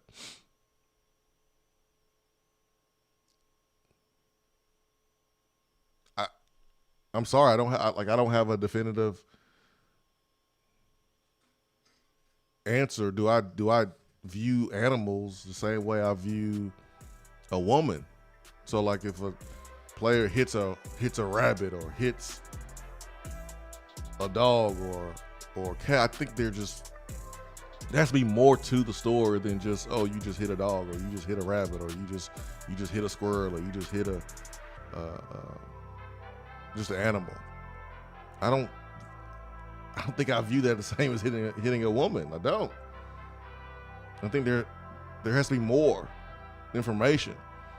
Now, if you try to beat down a dog or a cat, like Aaron Beasley is being alleged in doing, then that's a problem. Yes, when you hold a 6-month-old kitten, I think it was, when you hold it by the tail in the toilet, and then you also kick it And I mean, if you go look at the incident report, the list of injuries and things that the cat is dealing with is just ridiculously long and disturbing, quite frankly. It's very, very disturbing.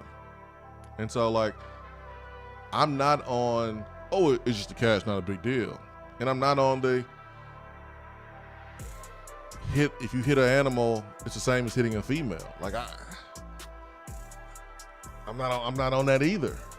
I just think you have to treat each case as its own, gather the details, and then make a decision. If I'm making the decision on Aaron Beasley, I truly don't know what I would do. And it's probably a good thing that I'm not a AD or head coach, because I think it's easy.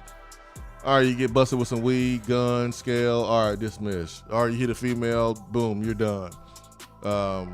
You shoot a gun up in the air, boom, you're done. You're trying to sell drugs and got a drug ring going on as an athlete. Oh, that's easy. Aaron Beasley stuff is I think it's a little bit harder, because maybe you can help them. Maybe you can help them. But if the backlash is strong and you start getting these animal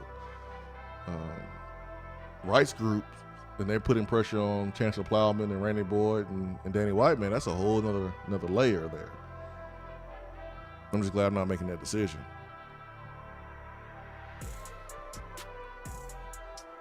Just when you thought you heard it all. Golly, man. We'll go to the phones after this.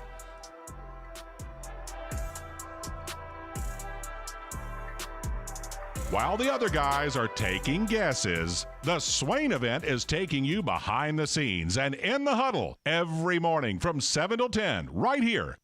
Out-of-town law firms have been swarming into East Tennessee lately. Firms from Memphis, Chattanooga, and Birmingham have stormed into the area. Wouldn't you rather do business with a local law firm? You know, a true neighbor. Marcos Garza and the pros at the Garza Law Firm are just that. They are our neighbors and friends that support local causes year-round. The Garza Law Firm works to serve you professionally on criminal matters, injuries and accident matters, and Social Security and disability filings. The Garza Law Firm is here for you at garzalaw.com. The Garza Law Firm. Let us help.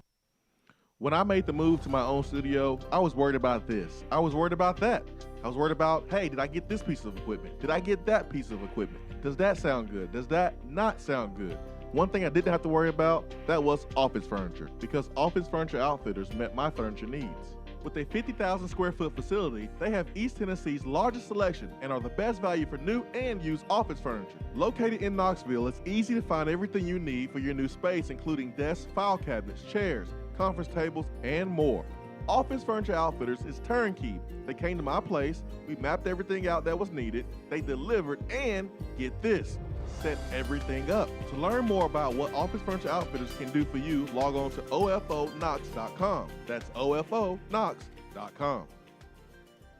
We're here with Dr. Michael Carlson of Tennessee Regenerative Sports Medicine to discuss stem cell treatment and PRP. If you have orthopedic injuries such as shoulder pain, knee pain, Achilles tendonitis, or tennis elbow, you should give them a call. That's right, Jason. We specialize in regenerative non-surgical orthopedics. So we treat damaged tendons, ligaments, and joints by using ultrasound-guided injections with stem cells or PRP. And this form of treatment actually stimulates the body's own reparative process and allows for healing of the damaged tissue. So, Doc, what makes your training different than others? Well, Jason, I've been practicing in Knoxville for 26 years, and I'm certified in interventional regenerative orthopedic medicine through the American Academy of Orthopedic Medicine. So unlike the big seminars that will advertise stem cells, fly someone in for a couple hours to talk about supposed stem cells that you order off of a shelf, then they'll depart, leaving the patient wondering who will be the person injecting me and what their level of training is. At Tennessee Regenerative Sports Medicine, I'm the one doing the procedure, and we're using your own bone marrow stem cells or PRP. So in other words, it comes from you and it goes back to you. So you know exactly what you're getting and know exactly the level of training involved. Tennessee Regenerative Sports Medicine,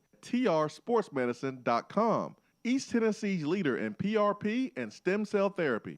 It's a new season, which means it's time to rep your team in new ways with gear from Game Time Sidekicks. Rep the Vols with every sip with a new tie-dye tumbler or bottle. They also have a new NFL Players Association product line, so you can support your favorite VFL on Sundays. Want to put your own flair on a tumbler? Game Time Sidekicks has you covered with options to add your own text or even a monogram on the back of your favorite team tumbler. To check out everything that Game Time Sidekicks has to offer, go to GameTimeSidekicks.com. Carry your team with Game Time Sidekicks. You don't have to take an L just because you can't listen to the Swain Event live. You can catch up on the podcast posted daily on the app, online, and on iTunes.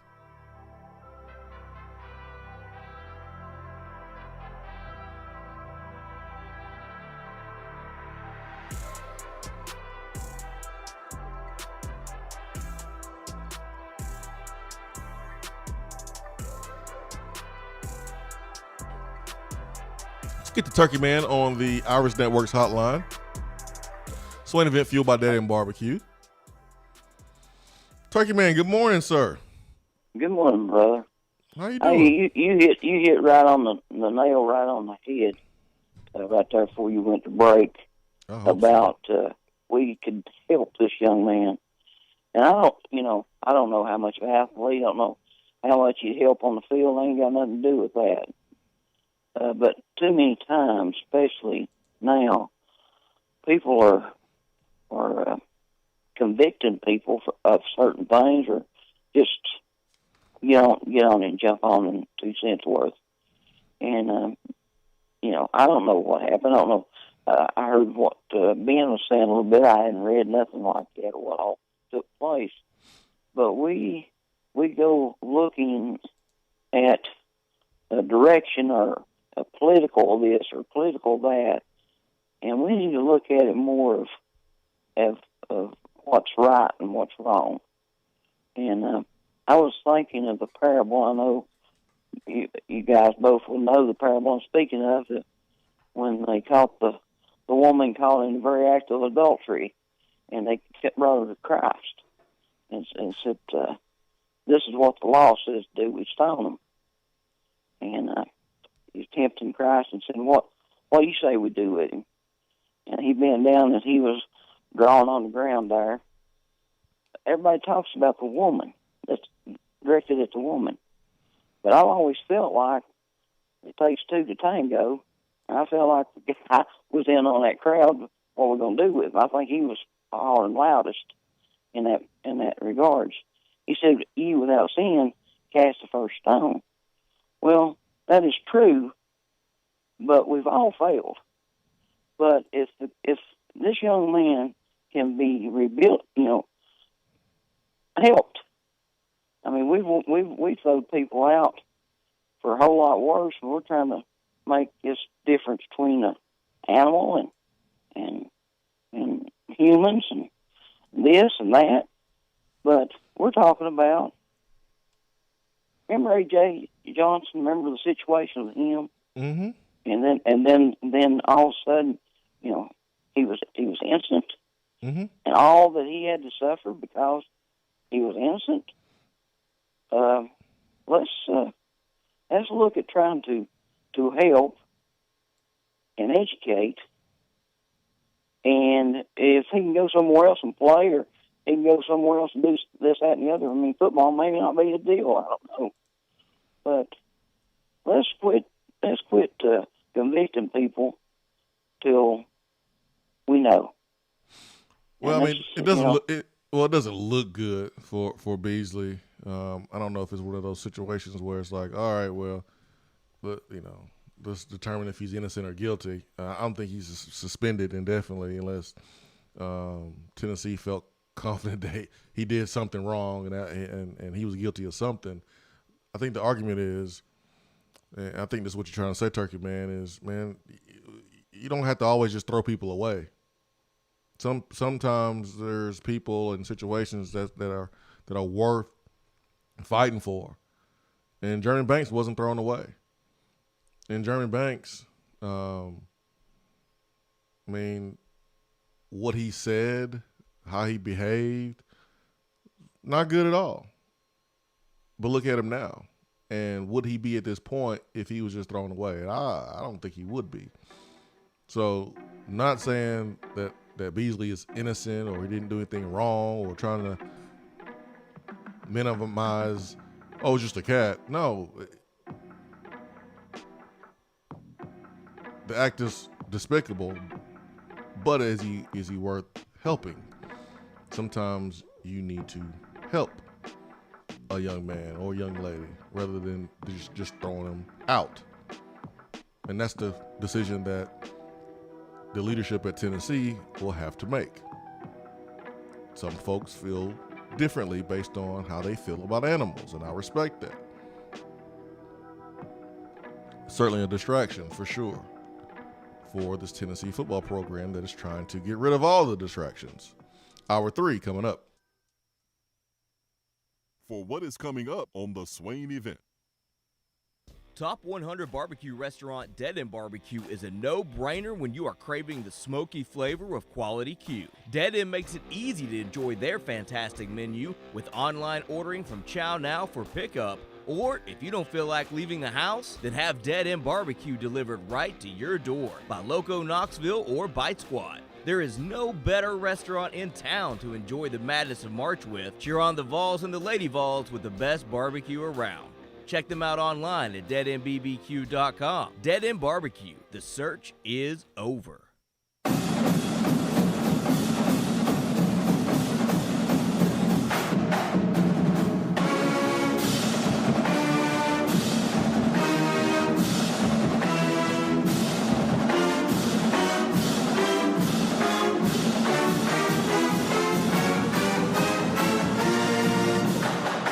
Hour 3 of the Swain Event is brought to you by the Low T Center and lowtcenter.com.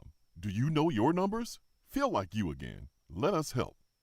Out-of-town law firms have been swarming into East Tennessee lately. Firms from Memphis, Chattanooga, and Birmingham have stormed into the area. Wouldn't you rather do business with a local law firm? You know, a true neighbor. Marcos Garza and the pros at the Garza Law Firm are just that. They are our neighbors and friends that support local causes year-round. The Garza Law Firm works to serve you professionally on criminal matters, injuries and accident matters, and Social Security and disability filings. The Garza Law Firm is here for you at garzalaw.com. The Garza Law Firm. Let us help.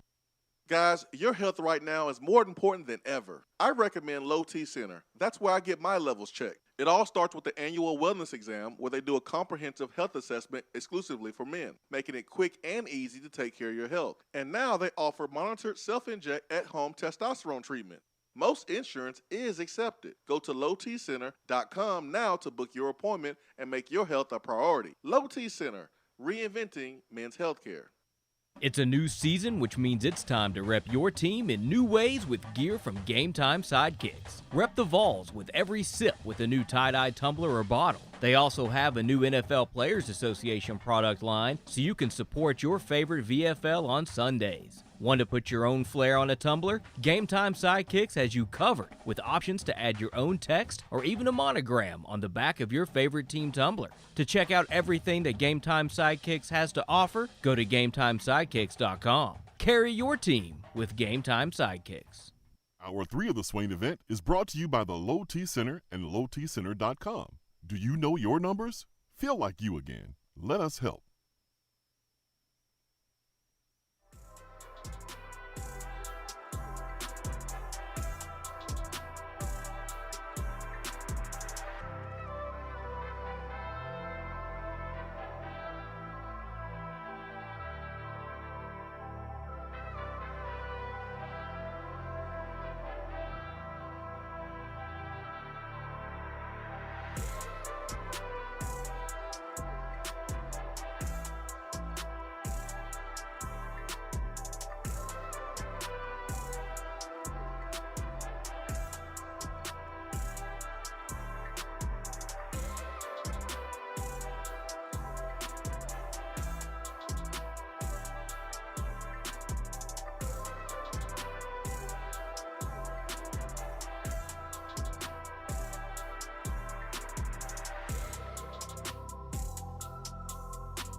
Jerry Mack, running backs coach.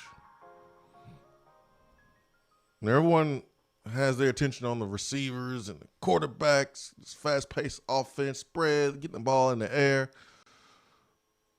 But imagine being a linebacker or defensive end, playing 4 snaps in a minute, and you have a 300-pound lineman coming at you. Are you going to have the same amount of energy to get off that block, shed that block, and make a tackle and hit a running back square? At some point, those solid tackles become arm tackles, and you wear down defense, you wear down those defenders, and your running backs are able to break those tackles. And Tennessee got 6 or 7 running backs right now. They can rotate in, so we'll have some fresh running backs. So this group is intriguing. You got a guy 6'5", 230 that moves well, that runs well in that mix too. So running backs are very, very intriguing. Ben, you had some extra sauce that you wanted to give us about running back quotes from yesterday. Yes, Jerry Mack was over the top kind of in his explanation of each running back. Had some quotes that really stood out to me. He was speaking about D. Beckwith and said that D's done a really incredible job just continuing to learn the finer details of the position. We talk a lot about playing with low pad level because he is a taller, bigger back, so just getting his pad level down and learning the intricacies of the position. He played so many different things in high school, and last year I think they moved him around a bit. He's finally in a situation where he's settling into a position. You talk about extremely intelligent, answering questions in the meetings. With the quarterback background that he has, you can tell that he just has a sense of the entire game and situational football and how everything fits together. I've been really pleased with his progress over the last few practices. And then Jerry Mack also went on to say, I'll paraphrase because I don't know exactly where the exact quote is, but he was talking about practice yesterday and said that D finally did some things that the coaches were waiting on him doing. Here we go. He was asked about short yardage situations, another question mark about Tennessee's backfield over the last year or so. Yeah, yes. He said right now Jabari Small, once again, is doing an incredible job of doing some really good things. D. Beckwith showed flashes today that we feel like we finally saw some things out of him that we've been really waiting on. T. Hodge has done a really good job of showing some power, showing some speed. Consistency is going to be the key for him. I can tell he's a guy that works his butt off. He has the body type to potentially be a power back for us in this offense. So he mentioned Jabari Small, D. Beckwith, and T. Hodge as potential short yardage power backs. And then he had the quote about D. Beckwith that he finally showed something in practice yesterday that the coaching staff had been waiting on. So doesn't sound like D. Beckwith is going to be moving from the running back spot anytime soon. And then he was over the top with his praise with Jalen Wright. He is the one that he just absolutely was head over heels for when he was asked about Jalen Wright. And we talked a little bit about it early on. Said that he's had some ups, he's had some downs, but he sure has had a lot of flashes as well when you talk about the ability to separate from people. When he gets to the second level, the speed is what jumps out at you about him. He's so dynamic, bless you. When he gets to the second level, it's really hard to catch him, but the finer details of the position and down in, down out, just learning those different things that for a young guy, especially from a protection standpoint, when you come to college, the protections are blowing his mind a little bit, but he's getting better, and that's what we ask of those guys more than anything. Just come in every day and get 1% better each day. You can tell right now, even though he's struggling here, he's struggling there, his flashes are big. He flashes. You can ask anybody on the field. When he gets to that next level and he gets in space, he can make people miss. He's still learning about college football and how we can't bounce a lot of runs. Nope. We have to stay in between the tackles when we need to, and you have to trust that the offensive line is going to get their blocks, and that's just going to come with reps. The more reps he has, the better he's going to get. I'm looking forward to the remaining spring practices and to see exactly where he can go. That makes you excited about Jalen Wright, doesn't it? I hope no one is off the Mac truck just because he mentioned 1% better. Please don't. Don't be that person. Oh, you know that triggered somebody. You know that triggered somebody. And then I mentioned the quote earlier about Jabari Small that he had. You can tell that Jabari was one of those guys who was born to play running back. He has a really natural feel and great instincts for the position. You can tell he's been really well coached in high school and also with the previous staff. Shout out to Jay Graham.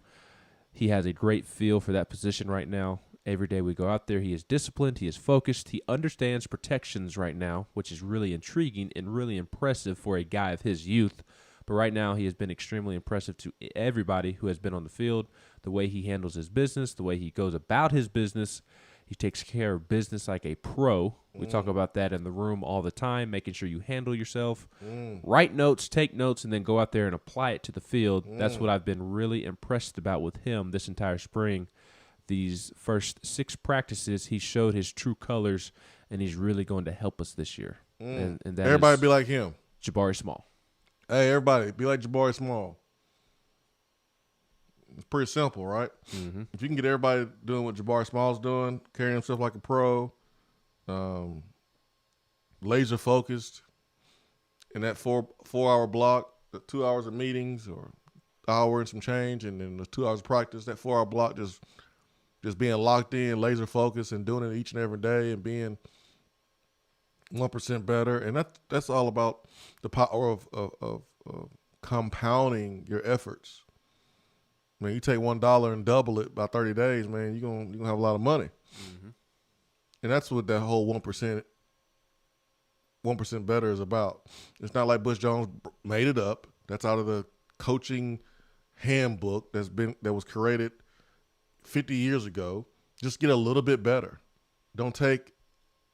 If you don't take a step back, let's say the ball is placed on the 1 yard line, on your own 1 yard line.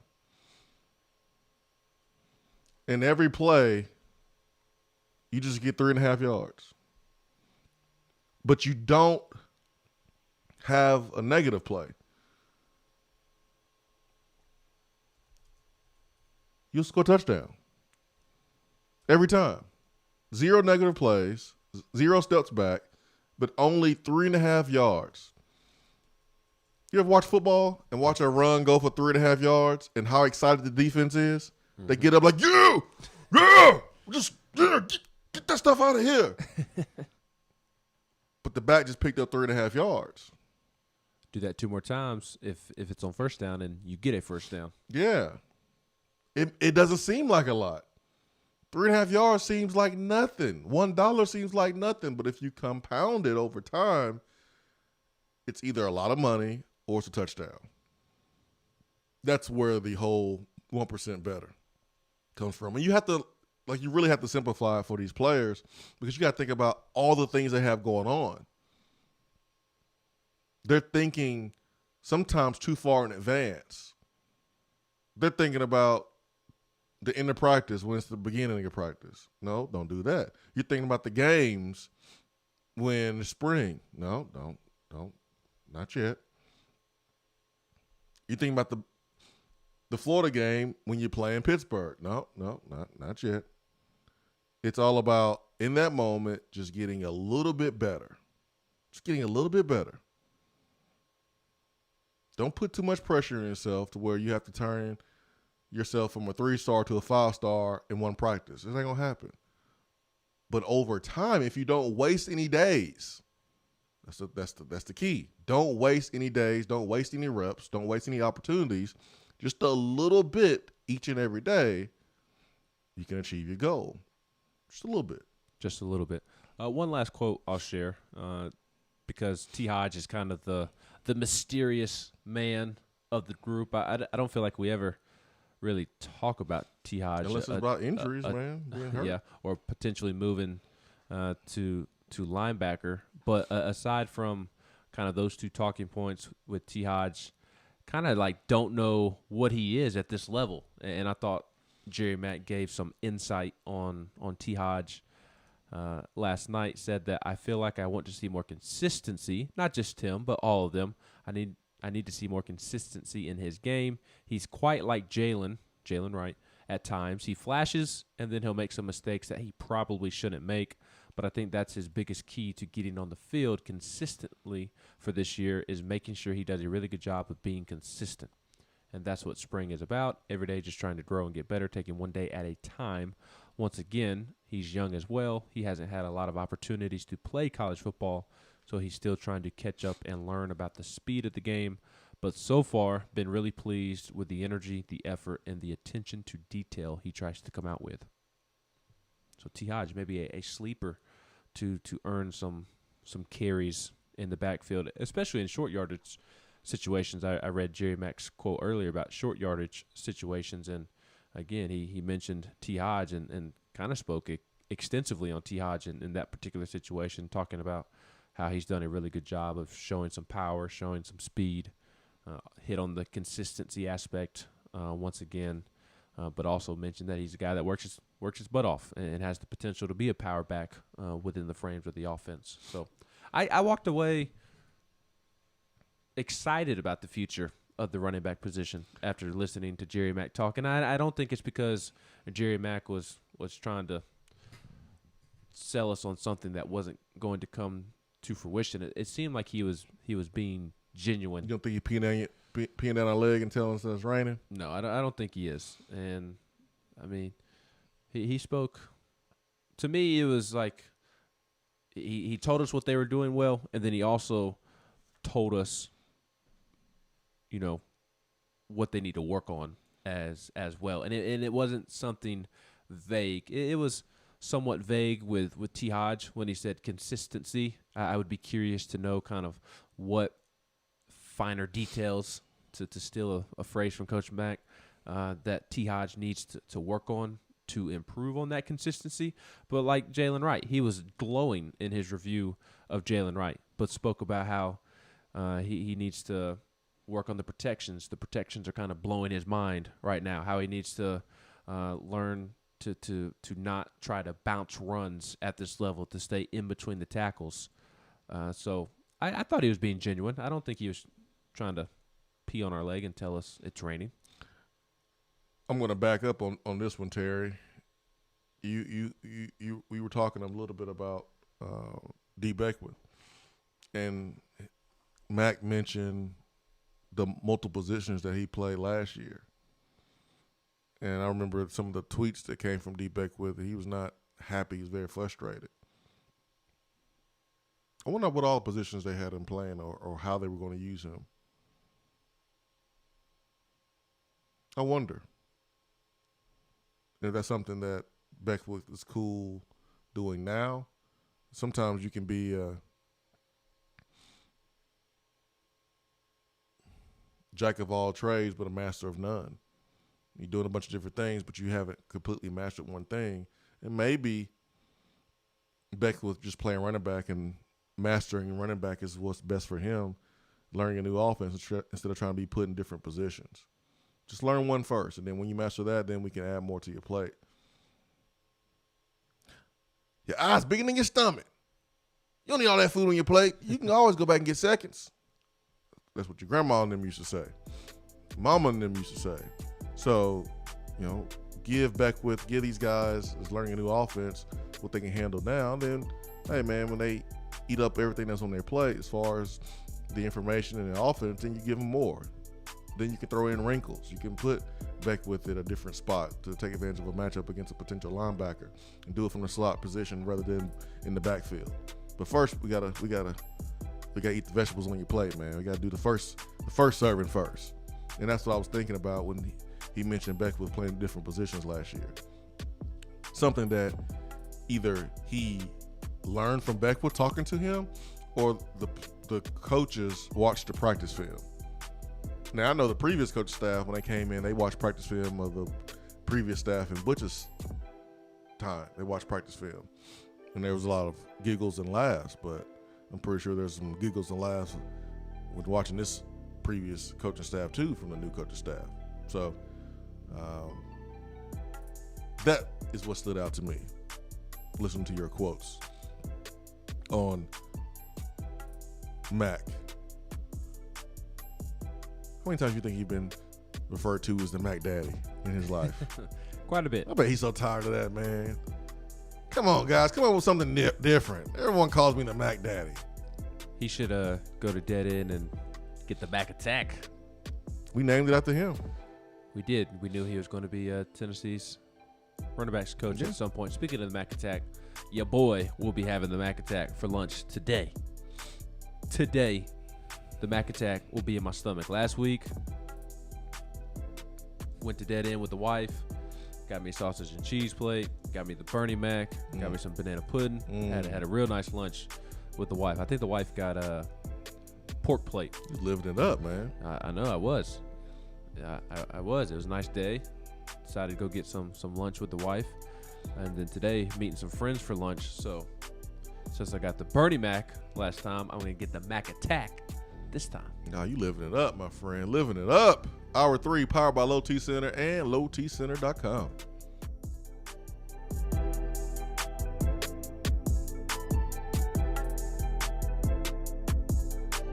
For a replay of each day's Swain Event TV, like us on Facebook.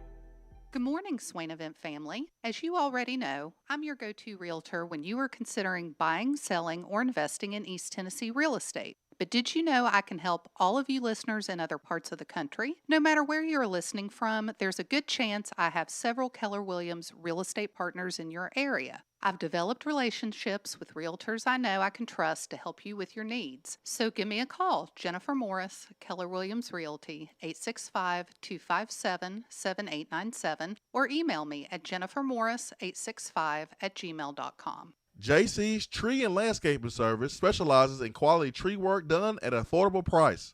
Trimming and removing trees are their specialty. They also offer other services like land clearing, stump grinding, crane services, and all of your basic landscaping needs for both commercial and residential. JC's will give you a free estimate and beat any written quote by a competitor to guarantee that you get the lowest price around. Don't risk your land with a fly-by-night service. JC's Tree and Landscaping is licensed and insured. Give them a call at 865-599-3799. More and more Tennessee businesses are switching to Iris Networks for reliable, local, high-quality, high-speed business fiber internet. Iris provides direct internet access from 10 megs to 10 gigs with no payments for 90 days. Iris also offers next-generation business phones with work-from-anywhere capability from the mobile or laptop app. With local sales, support, and service, Iris is a partner in the community. Learn more at irisnetworkusa.com or call 865-448-IRIS. Iris Networks, a Tennessee business connecting Tennessee businesses.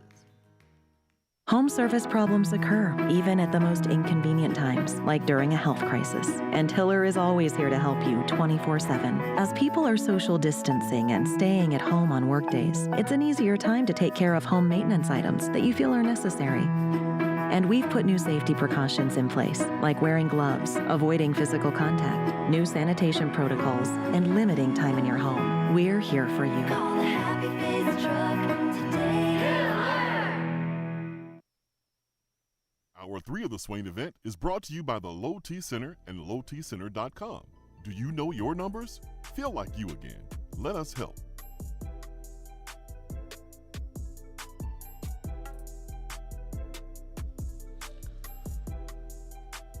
Hour 3 is powered by Low T Center and lowtcenter.com. Men self-inject at-home treatments, testosterone treatments, are just $135 a month for self-pay, or is covered by most health insurance. To schedule your health assessment right now, go to lowtcenter.com. If you're feeling tired, grumpy, lack of motivation, lack of drive, notice a weight gain, or loss in muscle mass, these can all be signs of low testosterone levels, low thyroid, or even sleep apnea. So, lowtcenter.com, man, if you're feeling any one of those symptoms, Low T Center can get that fixed for you today. Get you started today. on the road to feeling like yourself again. Let's get to the Irish Networks hotline. C-Mac, what's up, man? Good morning. Good morning, Swain. Good morning, Good morning, McKee. Good morning, Max. It never, if you're doing it right, if you're doing it correctly, it never gets old. You'll never get tired of being called Mac Daddy. I'm just going to say that from personal experience. Who calls you that? Nobody. Y'all need to stop being haters. Hey, man, it don't count when your family call you that. Mind your business. Only in Alabama does it count. I see what you did there. You're trying to be funny. So I'm gonna try to return the funniness. I was telling Ben this when I called. I want to play a little game real quick, Jason, just based off the vernacular of Mac. Okay. Say again. Who? Who what? Who you talking to? You. Jason. I said Jason. Hey man, you sound like a bill collector, man. Swain. All right. Swain, I'm gonna play this game real quick. All right, we're gonna play this game real quick. I'm gonna spell a word. I want you to pronounce it for me. Okay? Oh, come on, man. It's easy. Don't cheat now. Don't cheat. Don't write it down. Don't try to type nothing. Don't try to be slick. I got Ben watching you. I'm an SEC. I'm an SEC fan. I'm an SEC football fan. You can't be telling me not to cheat. That's the first thing I'm gonna do. Yeah, I know. But hopefully we're gonna use Ben as a referee. Hopefully he ain't no SEC official. But first word, ready? Yeah. MACDADDY.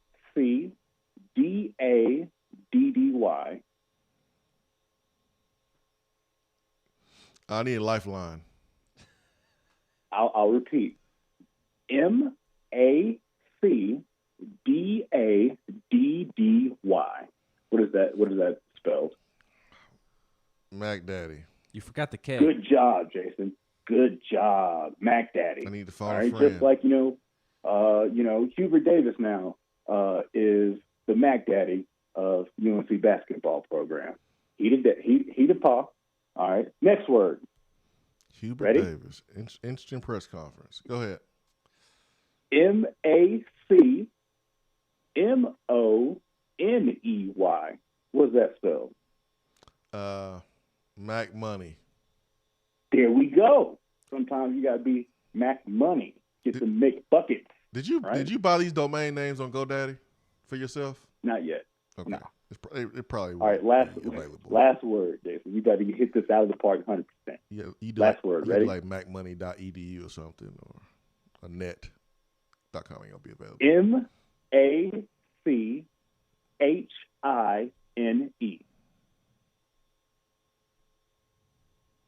Huh? What you talking about, Willis? Come on, Jason. What's the word spell? HINE? Correct. I'm scared, man. You might try to make me say something that you'll get Swain canceled. Jason.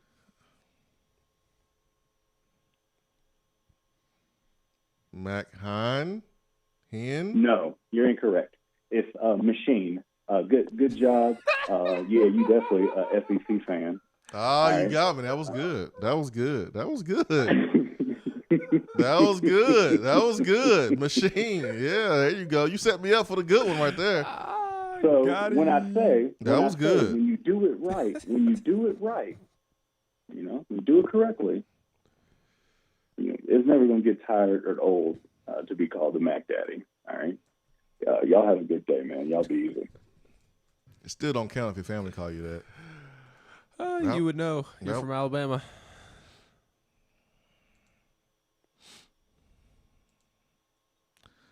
My license plate says Tennessee, though. I don't have a license plate. I don't own a car. How'd you get over here? My mom and dad's car. It's time to grow up, huh, Ben? No, I think I'm going to ride those coattails until they tell me to get off. I mean, new job. I mean, it might be time for you to have your own car, man, with your own license plate that says Tennessee. Oh, it's happening soon. What does it say right now? What's your license plate? My parents' license plate says Alabama. Because that's where they live. Oh, gotcha. Damn you, C-Mac. Mac Hine. Got I him. didn't know what he was talking about. At least I ain't say these or both of them. I'm good. That's Turkey Man's field. Or of play. goat. Or goat. Oh, man. Ken says the best thing I've ever saw Gray do was use his excellent lateral movement and quickness, but it seemed like that's all he ever wanted to do and rarely led to additional yards but couldn't finish runs. Wound up getting pushed back or sideways 9 out of 10 times. I strongly prefer a running back that runs with power and finishes run, neither of which Gray ever did at Tennessee. Okay, that's fair. A lot of cutting side to side, making guys miss. I see what you're saying, Ken. I ain't got no problem with that one. No problem at all. Spinny22 said, would Beckwith be worth taking a look at quarterback? Yeah. Yeah, why not? Why not? Nah, man, he's not a quarterback. Not one school offered him as a quarterback that I recall. Chad Ray was not pleased with your time, C-Mac, today. Just want to let you know. Jonathan77 Vol said, what new car is Ben getting? Seems like an e-car guy. Now, Ben's from Alabama. You know what kind of car he got. I'm not getting a new car. I'll have the same car. It's just going to have a new license plate on it. Let's go to the phones. Who we got there? Dave Tona. Dave Tona. Good morning, sir. Morning, guys. Good morning. Your 60 seconds start now. You there? Yeah, we here, man. So what you guys up to? Seriously? Yeah. We're working. Talking sports. Talking Tennessee running backs. What are you up to? Well, I'll talk Tennessee running backs in a minute, but I'm up here where Heupel just left. I had to come up, and I'm watching 6 of my grandkids for the next week. My son and daughter-in-law went to on vacation, so had to drive up here last night, just dropped them off at school, hoping I remember how to get back to their schools. But, yeah, I'm up here by UCF. The Gus Bus. Yeah, just taking care of pep duties. But so running backs. Swain, 6'5", 235. That's big. Mm-hmm. You remember when what was his name? Hurd? Was it Hurd? Jalen Hurd, 6'4". He was like 6'4", and they was talking about he was too big. Some folks said he was too big until they started seeing him run the football and protect the quarterback, in the passing game, finish runs, and then you didn't hear much about that. There was some folks talking about him playing linebacker. He was a heck of a back. I hated to see him leave. But 6'5", 235 pounds, that's a big target coming out of the backfield. I mean, it's essentially Jalen Hurd. I mean, it's a little inch. And, I think it's the same. Oh, gosh. Now, did you see him at all at practice? Does he get his pads down? Coach said that's something he needs to work on. I think that's something that most big backs really have to work on young. That's young in their career in college is pad level. Even with a 6'5" guy or even a 5'10" guy, pad level is something that you better make sure you have down at this level because guys will blow you up.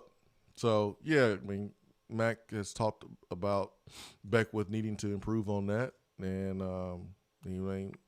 he's naturally – going to give himself up to big hits, so he needs to make sure that he gets down. And it's harder to do. What's he run the 40 in? I'm not really sure his official time. That'd be interesting to know, huh? When I saw him run, man, he doesn't look out of place going through drills. No, he don't. He's definitely taller than the other backs that are in the group, obviously, but he does not look out of place. Man, you imagine being a little 5'11", 205-pound quarterback, seeing this big old joker with a head of steam coming at him? No, yeah. You just better cut his knees, dive for his ankles. Because if you try to tackle him straight up, man, you're going to end up on Sports Center. That's it. All right, guys. Well, I just wanted to say hi, let y'all know I'm up here in Heupel territory. I appreciate it, man. Send Dylan Gabriel to Knoxville. That's what you need to do today, Daytona. Until you have to go pick up the kiddos from school again, go camp out UCS campus, spot Dylan Gabriel, and explain to him that Gus Malzahn is a fraud when it comes to developing quarterbacks, and that if he wants to be developed, he should transfer to Knoxville. Dang, man. You should go sit outside of UCS football facility with a big old sign that says Gus Malzahn is a fraud. Phony. Big fat phony. He's a phony. He's not a real quarterback coach. He's a phony. Don't need to be mean to Gus Malzahn, man. Gus is a nice dude. What Gus? I want Dylan Gabriel. We shouldn't have to put down Gus to be able to uplift Josh Heupel. By any means necessary. Cutthroat, man. Cutthroat. We desperate, man. We're desperate for wins. 865-255-03. Appreciate the phone call, Daytona. Daytona's like, hey, what y'all doing? Talking on the radio. Bro, we working, man. Daytona calls like he calling his buddy. Yo, what's up, man? What y'all doing over there? We working, man. Calling to a hotline. It's a radio show hotline. Chances are there's a radio show going on. Oh, man, love me some Daytona. Daytona. You the man. Sometimes. Swain Event, fueled by Dead End Barbecue. Be right back.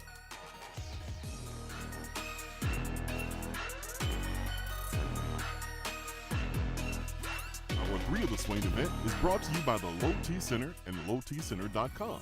Do you know your numbers? Feel like you again. Let us help. Out-of-town law firms have been swarming into East Tennessee lately. Firms from Memphis, Chattanooga, and Birmingham have stormed into the area. Wouldn't you rather do business with a local law firm? You know, a true neighbor. Marcos Garza and the pros at the Garza Law Firm are just that. They are our neighbors and friends that support local causes year-round. The Garza Law Firm works to serve you professionally on criminal matters, injuries and accident matters, and Social Security and disability filings. The Garza Law Firm is here for you at GarzaLaw.com. The Garza Law Firm. Let us help.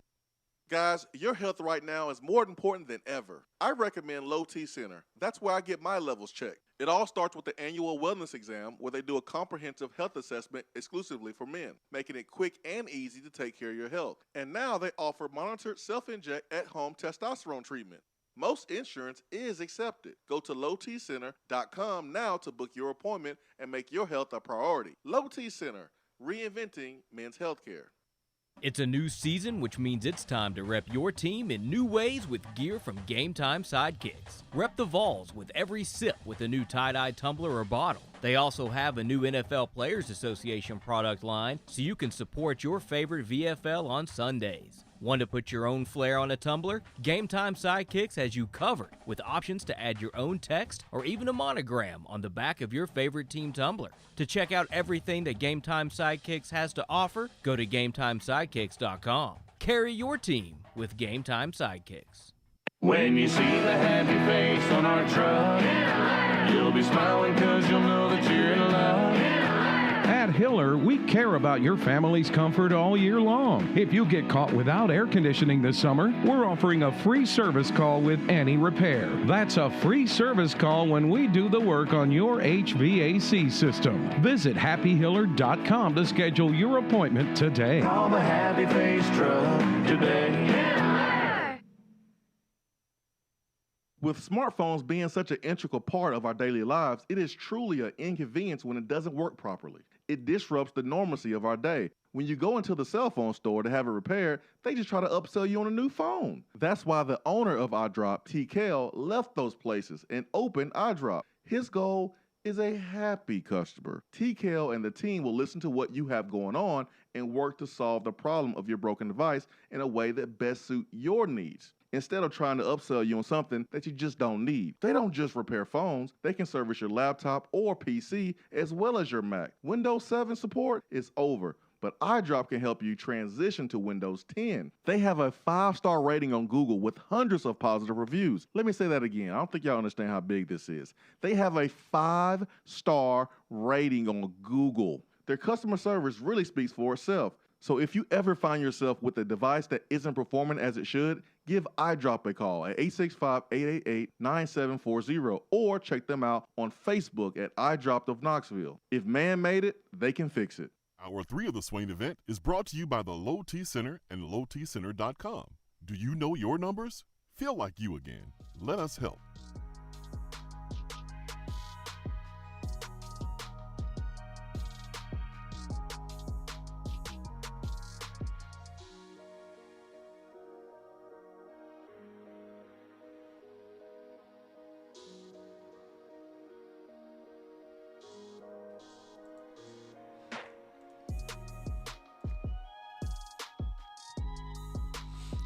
One of the best coaches on the staff from a experience and developmental standpoint. His track record is extensive, even in his short time here at Tennessee. And he was here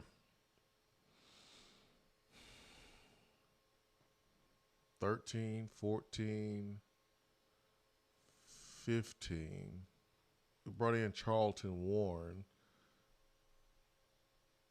at the end of Butch's tenure, but even during Willie Martinez's first couple years, man, he developed some guys who are still playing on Sundays now.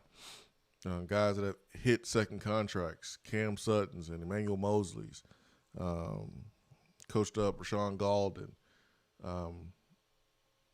Martinez did the same at Georgia. And he spoke yesterday too. Didn't give us the length of quotes and depth of quotes that Matt gave us when talking about the running backs, but man, our DBs, man. You lost one to the draft and Bryce Thompson. You lost one to the transfer portal and Key Lawrence. Who's going to step up? And Ben,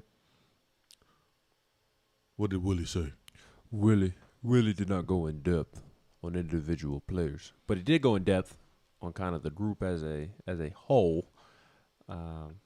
He was asked about the amount of defensive backs he would like to have. He joked 20 to 25, and then discussed the importance of having DBs who can play multiple spots. Mm-hmm. Can't just be a corner or a nickel, have to be able to play both. Said that when he evaluates body types for DBs, he starts with length.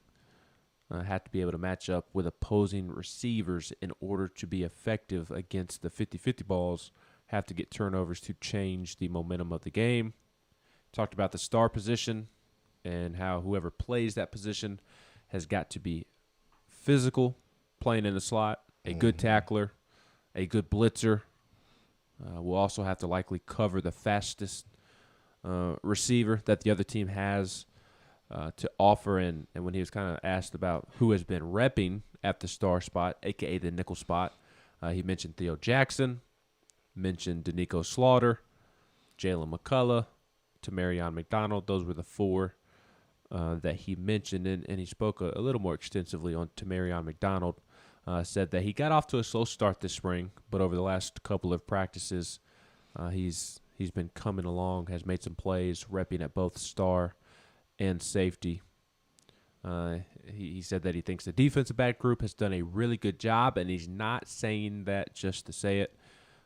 He's been pleased with how they've gone up against the offense's tempo.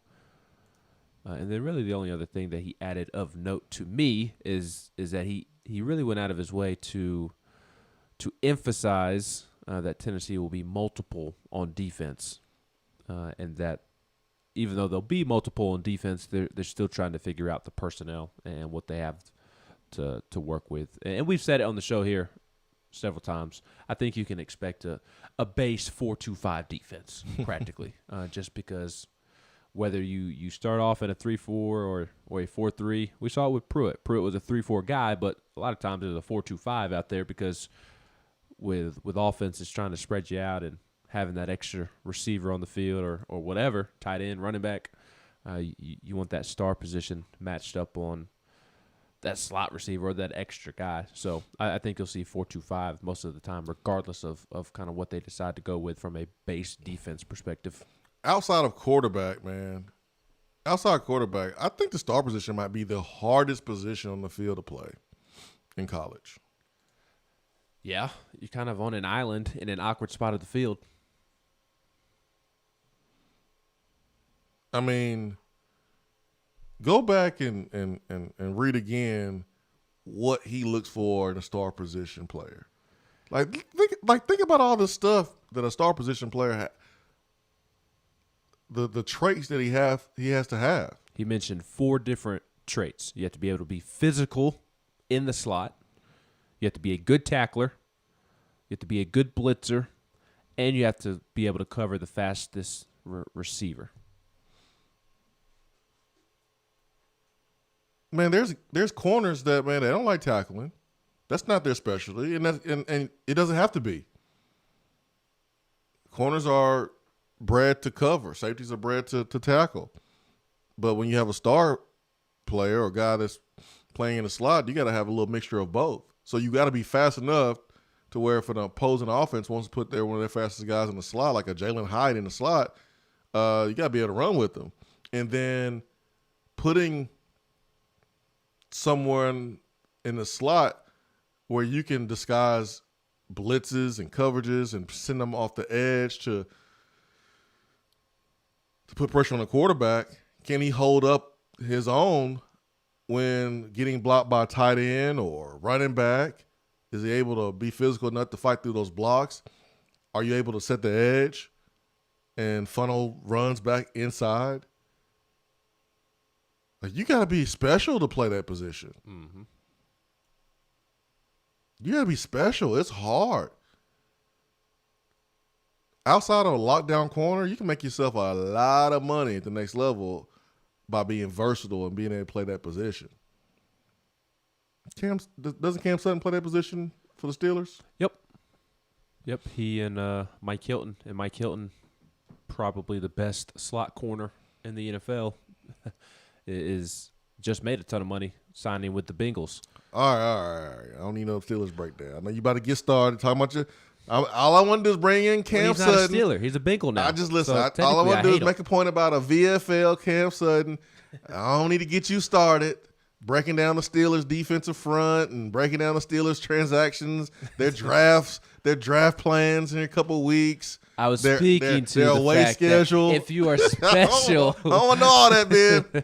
If you are special as a slot corner, you will get paid, just like Mike Hilton, Cam's teammate, kind of guy that he was battling for reps with, just got paid by the Bengals. But I think Cam's actually about to move back out to corner.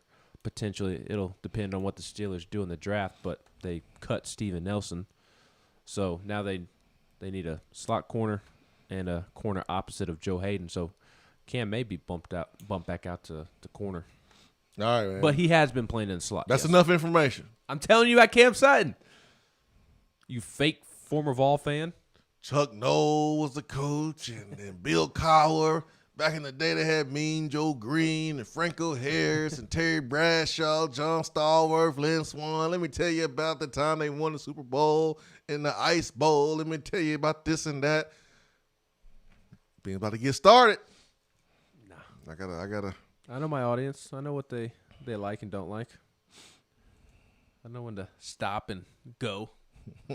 I know how to proceed with caution. Bobby in Georgia says anyone had contact with Mafia. Haven't heard him on the show in a while. He called in a couple weeks ago, but he's been around on social media here and there. I saw him. I think he commented on the text box earlier this week. He did because he said that a shoe would be better than Andy Dalton for the Bears. I don't like that. C-Mac says it was only 5 minutes on there. I didn't like it, C-Mac. You made me look stupid. And I don't need any help doing it, C-Mac. I made myself look stupid pretty easily without your help. So you didn't really have to even call in to help me. Orange Arc says, being out here saying you're from Bama like he's not saying it to a mirror. He's in denial, man. He's in denial. Always Vol says, I would say 100% he needs some anger management for sure.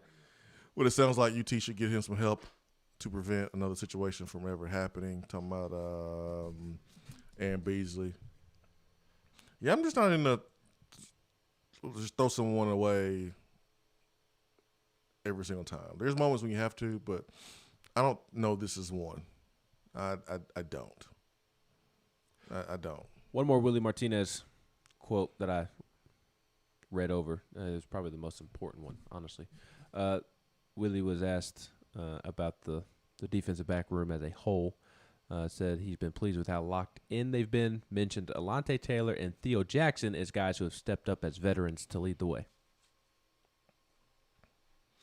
Theo Jackson and Alante Taylor. Yeah, man, those guys are vets. They're veterans, man. They are vets. Going back to the text box a little bit, I got a couple minutes. Who's that calling you, man? DR Vol. One of your high school bullies? No, it's DR Vol. He called in to tell me to quit talking about the Steelers. He called in, just tell you that, and then hung up? Yep.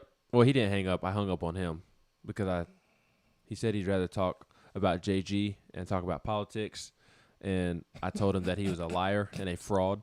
And he said he talked about politics. He said, I don't have anything to say. I just want to tell you to quit talking about JG. And I said, so you called in and you wasted my time. And he said, yep. And I said, I'm hanging up on you. And then I hung up. Oh, man. Big Dan says, nah, Beasley can get help while off the team, too. He needs to be gone. UT can still help him get the psychological help he needs without him being on the team. So you're saying Big Dan do him like Jeremy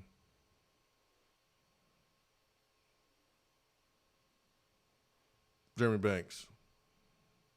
So you don't have access to every single resource that current players would have, but there could still be a connection.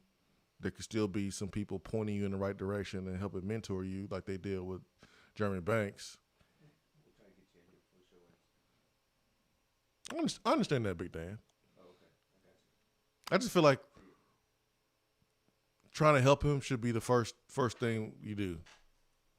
If you can. If you can't, then you can't. You gotta let him go.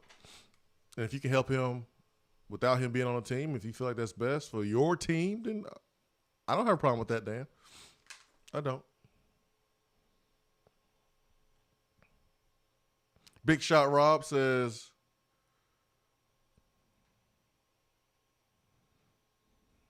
Big Shot Rob says, Wade twins are committing April the 16th. Hope it's us. Yeah, Austin mentioned that Tennessee has a chance to get a commitment get some commitments next Friday. They are committing, and hopefully Tennessee is going to secure those commitments, and that'll be Heupel's first. We might have to frame that commitment, man. Just like we're gonna frame your first article with VolQuest. I like where Tennessee stands with the Wade twins. Have you talked to him yet? Now I can put you on the spot, like I put Austin on the spot. Are you going to the commitment ceremony? Maybe not. How far is it? Have you looked it up on MapQuest? They're South Nashville, so 3.5, 4 hours away. What time is the commitment? I think it's at 3.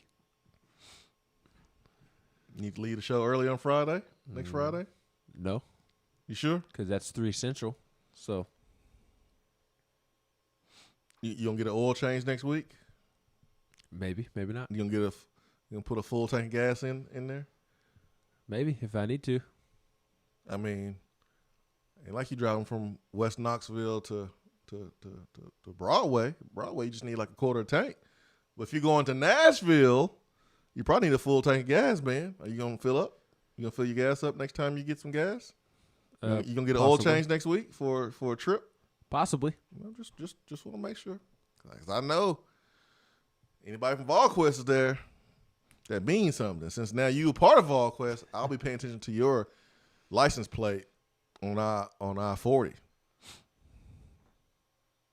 You never know. I may be there. I may not be there. You might get pulled over because you got an Alabama license plate. Somebody be thinking that you're doing something shady. I'm not going to mention anything about me never being pulled over. Oh, man. Knock on wood. Definitely going to get pulled over now. 90s Vol says the punishment of kicking him off doesn't fit the crime to me. That's to 90s Vol. So I imagine this will all come down to personal opinion and not just personal opinion, but outside pressure as well. Yeah. Outside pressure. This is a situation to where outside pressure could have something to do with the end result for Aaron Beasley. Was it Austin who mentioned PETA probably getting involved at some point because they like to latch on to these type of things? They come in. Remember Trayvon Paul? He wasn't like immediately dismissed. He was not immediately dismissed. It was the blowback. He was like left in limbo a little bit, and then ultimately he was let go. It didn't just happen.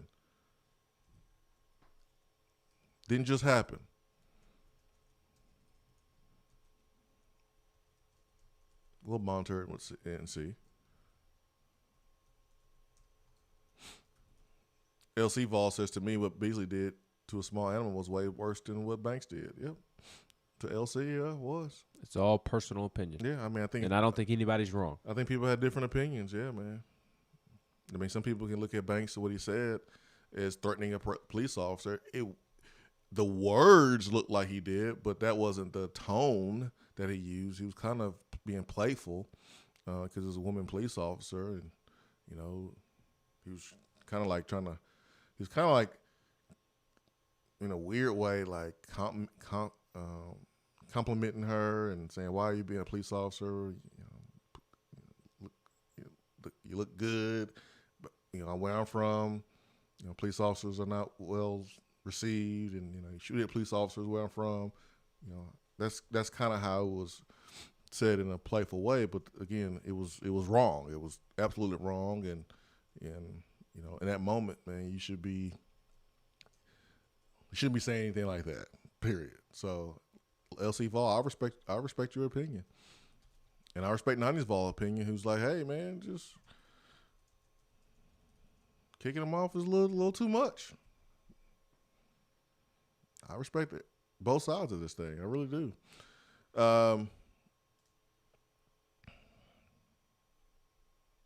Nacho.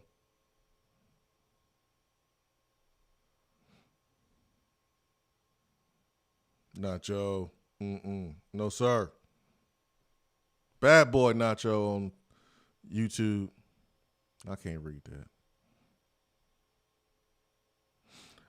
JL says, my son played quarterback in high school, and every year they have a Steeler night when a current player shows up to one of the games. Dobbs showed up and signed autographs all night. Extremely polite and nice young man. Oh, Dobbs a man.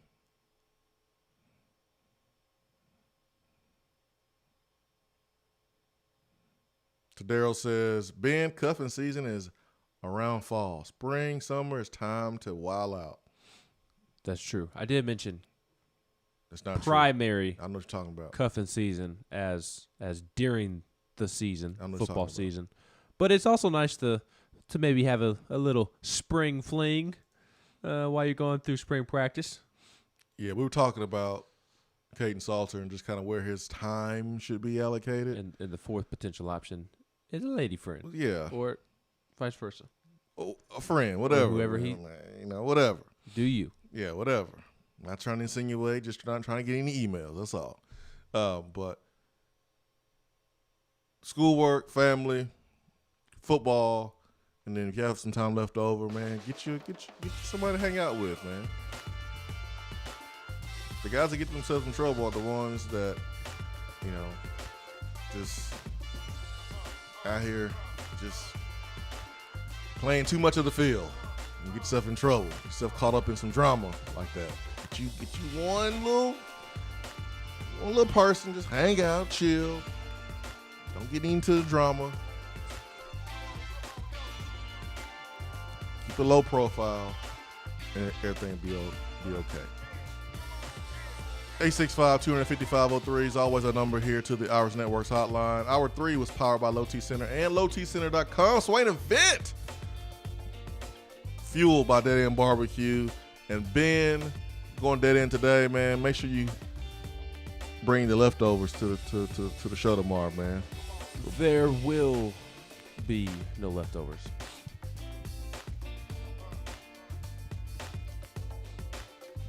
I'll take a 5-piece.